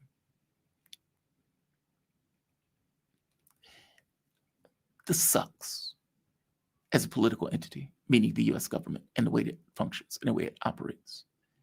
And there has to be something else, because this ain't it. This ain't it. You put in a Democrat and they do nothing but enshrine whatever the hell the Republicans put into place. Go back to Obama. Think about what Obama did. George Bush puts in grotesque tax cuts to give himself and his cronies billions of dollars. Obama gets in and enshrines 80% in the law. I think it was 83%. Trump comes in, passed grotesque tax cuts, and a, quote, big, beautiful bill that is ironically named, that is effectively going to give billions of dollars to him and his cronies and people around him, basically the rich. You're not going to get a situation where the Democrat comes in and does something radically different or all that different in general, in the sense of rolling that stuff back, ensuring that people have the basic needs that are effectively met. When Biden passed that $300 thing for kids, that was a damn good policy. Damn good policy. And as people pointed out, Harris might have even won if they kept that policy, because at the very least, people would say, hey, man, at least they gave me $300 for my kid. And as somebody who grew up poor middle class, but in difficulties, that $300 would have made a hell of a big difference. I'm saying, if you deal with the issues that affect people on a daily basis, if you make their bills less, if you make their lives easier, if you ensure they can get health care, if you ensure they get higher wages, these are things that are going to, let's say, allow the population to at the very least see you are doing something. Up to this point, Trump wins because Democrats have no message. And for the most part, it's unclear on what the hell they do when they're in that office, short of more censorship, more pronouns, more et cetera, et cetera, et cetera, et cetera, stuff that people don't really care about all that much, or at the very least a small section of the population, or at the very least not a winning coalition cares about. They may ride back into the Congress, into the Senate, into the House without a message because of Trump. But is that satisfying? That's my issue with all of this. Is it really satisfying when people are winning effectively by default? My player doesn't show up, and so I'm able to win the game. Or is it more satisfying when people are actually going and in a flesh to bone way, in a lungs to air way, you have a sense that guys fight for my interests? I think you would have a hard time finding somebody who you honest to God believe is fighting for your interests. And that is a goddamn shame. That is not the way politics is supposed to work. I strongly believe they're fighting for somebody's interests. It's just not ours. And that's a damn shame. They pander to the public while all the deals and the reality of it is in the back room. As Hillary Clinton said, I have a forward-facing position and I have a backward-facing position. And obviously, the backward-facing position is the part that you're not let in on. And I strongly put to you that that is effectively the way politics works. And the idea that Democrats are able to get back into power without offering or doing anything is disheartening. It's disheartening. We have 2 more chats. Let's see. Frank Frio. How do you break through perception Americans have that these are the only 2 parties? Frank, man, if I knew that, that propaganda is deep. I mean, look, the issue, I guess, from my take, is the esoteric other, as I like to call it. And what I mean by that is, let's say you have an election. Let's say you have, see, I'm old, so I remember when there were, what is his name? George Bush, Bill Clinton. There was another guy on that stage. And he got a good percentage of the vote. And that was like the highest third-party percentage that a person had gotten. Let's say Sanders runs third party. Meaning when Sanders lost the Democratic primary after being cheated by Clinton, that he said, screw this. I'm out. I'm running my own party. F it. Now, Sanders would have had tens of millions of people that would have crawled on hot glass in the middle of a thunderstorm with aliens invading and attacking with lasers to vote for Sanders. By the same token, though, you would have had people who would have said, I love everything Sanders stands for, but I'm voting Democrat. Now, the reason that they would have done that is because they would have said, I like this guy, but I don't know if this guy can win. Now, the irony of that is if you just vote for the person that you like, your guy may actually win. But the way they come to it, they would say, I would vote third party, but I don't think anybody else would vote third party. Meaning this esoteric other, this, I don't know what other people may do. I have an idea in my mind of the populace. And my idea in my mind of the populace is that that populace would not vote for a third party. And so I want my vote to count. So I'm going to vote for rando Democrat, rando Republican. Esoteric other. There's these figments of my imagination. There's a calculus that I'm effectively running in my mind of what other people would do. And again, ironically, that calculus ends up being right only because other people have a very similar calculus, as opposed to just voting for the person that you care about. And so what you end up with is 2 political parties that the majority of the population hates. Meaning you get 60% of the population saying they vote independent. Okay, that's wild, right? Meaning the majority of the population say neither. I don't like either. I don't like neither. And then you get 50% of the population that just doesn't vote. Just why bother? I've spoken to these people where they were like, why bother? Nothing in my life changes. My bills don't become less. My economic situation doesn't change for the better. I'm not getting higher wages. I don't get health care. I don't get any of these. What does it matter? And that is the argument that roughly 50% of the population effectively makes. Hey, the game's on. Why am I going to vote? Hey, I'm playing Xbox with so-and-so. My girlfriend's coming over. My mistress coming over. My whatever's coming over. meaning they find other things to do because there's nothing that incentivizes them to go out and actually make that vote. It is beat into you from the time you're a child to the time you drop dead that there are two political parties in this country. I don't know how you break that wheel, but it needs to be broken. I don't know if it's where people just don't show up one day to vote. I don't know if it's there's some coalition that runs or creates a third party that invests the energy into it, that has the money behind it and everything else, that comes across as if it has the capability of winning. But it is a heavy hurdle to overcome this cultural affect that there are two political entities. I don't know how you break that wheel. I don't know how you get past it. That is, look, if Sanders would have created a third party back again when he ran against Clinton, maybe. But you would need a lightning rod. You would need something that has lightning in a bottle, that is able to pull enough people away from one of the political entities that effectively kills the entity, allowing the new thing to come into existence. I don't know what that is. I mean, keep in mind, political parties at this point get like $1 billion to run. Hillary Clinton had $1 billion. Kamala Harris said $1 billion. She blew $1 billion in like, what, 2-3 months? That is breathtaking. And then ended up in debt after she spent that much money. I'm saying when you have that much money going into a political process, into a political entity, what does a third party do in that case? Right? I will tell you this. I was at a meeting for the Green Party once. It was People's Summit. This was years ago.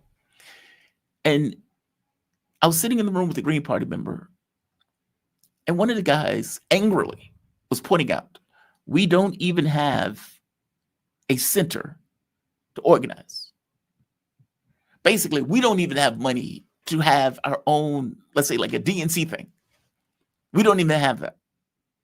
And it's like, how the hell do we supposed to be a political entity when the basic constituents, the things that make us a political entity are effectively lacking? How do we compete on a scale like that? And again, part of the competition has to do with this idea that you seem that you're viable. Think back to Obama. Obama is a really good example. When Obama was first running and he was in Iowa, black vote wasn't going for Obama. Obama didn't start getting the black vote until it became clear that Obama had the potential to win. And I'm saying, whether that's Obama, whether that's a Green Party member, whether that's some other party, viability is a big deal. You have to come across as viable to actually, ironically, be viable. I don't know how you break the political entities in a way where something outside of those entities overcome the cultural component and get into this idea that this is a viable political entity that you can vote for and has potential to win. I don't know.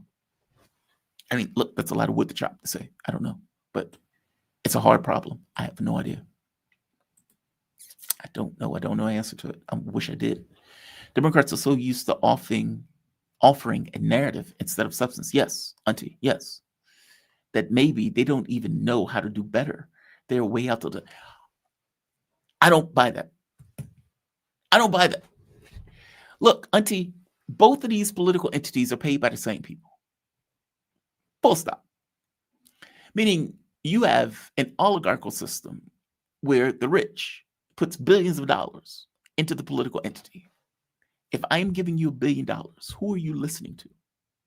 Are you listening to Joe Schmo, who doesn't have $1 billion to give you? Or are you listening to the people who are actually giving you the billions of dollars? Meaning, regardless of what you say, what you do is different because you know who's buttering your bread. Think back to when Obama was making this argument about Occupy Wall Street and effectively use what was taking place in Occupy Wall Street as his own political argument for his own political campaign. And then he fills his coffers with people from Citigroup. Do you think Obama didn't know what he was doing? He knew exactly what he was doing. Hey, I need to tell these people stuff to get elected. I need to be nice. I need to be affable. I need to play basketball. I need to croon Al Green. I need to do these things because these are the things that allow me to get elected. But what I do as policy will be different. I'm saying that is the way it effectively functions. The guy who is putting on the show for you, the show is different than the work. The work is against interests. The show is the thing that allows you to like that person, to make that person feel like a buddy and everything else. Those are very different things. And yeah, there may be differences in things that you may like or dislike in regards to what they ultimately do around the edges. But the meat of it doesn't change. You have a capitalistic system that functions for the interests of the rich, whether that's a Democrat or whether that's a Republican.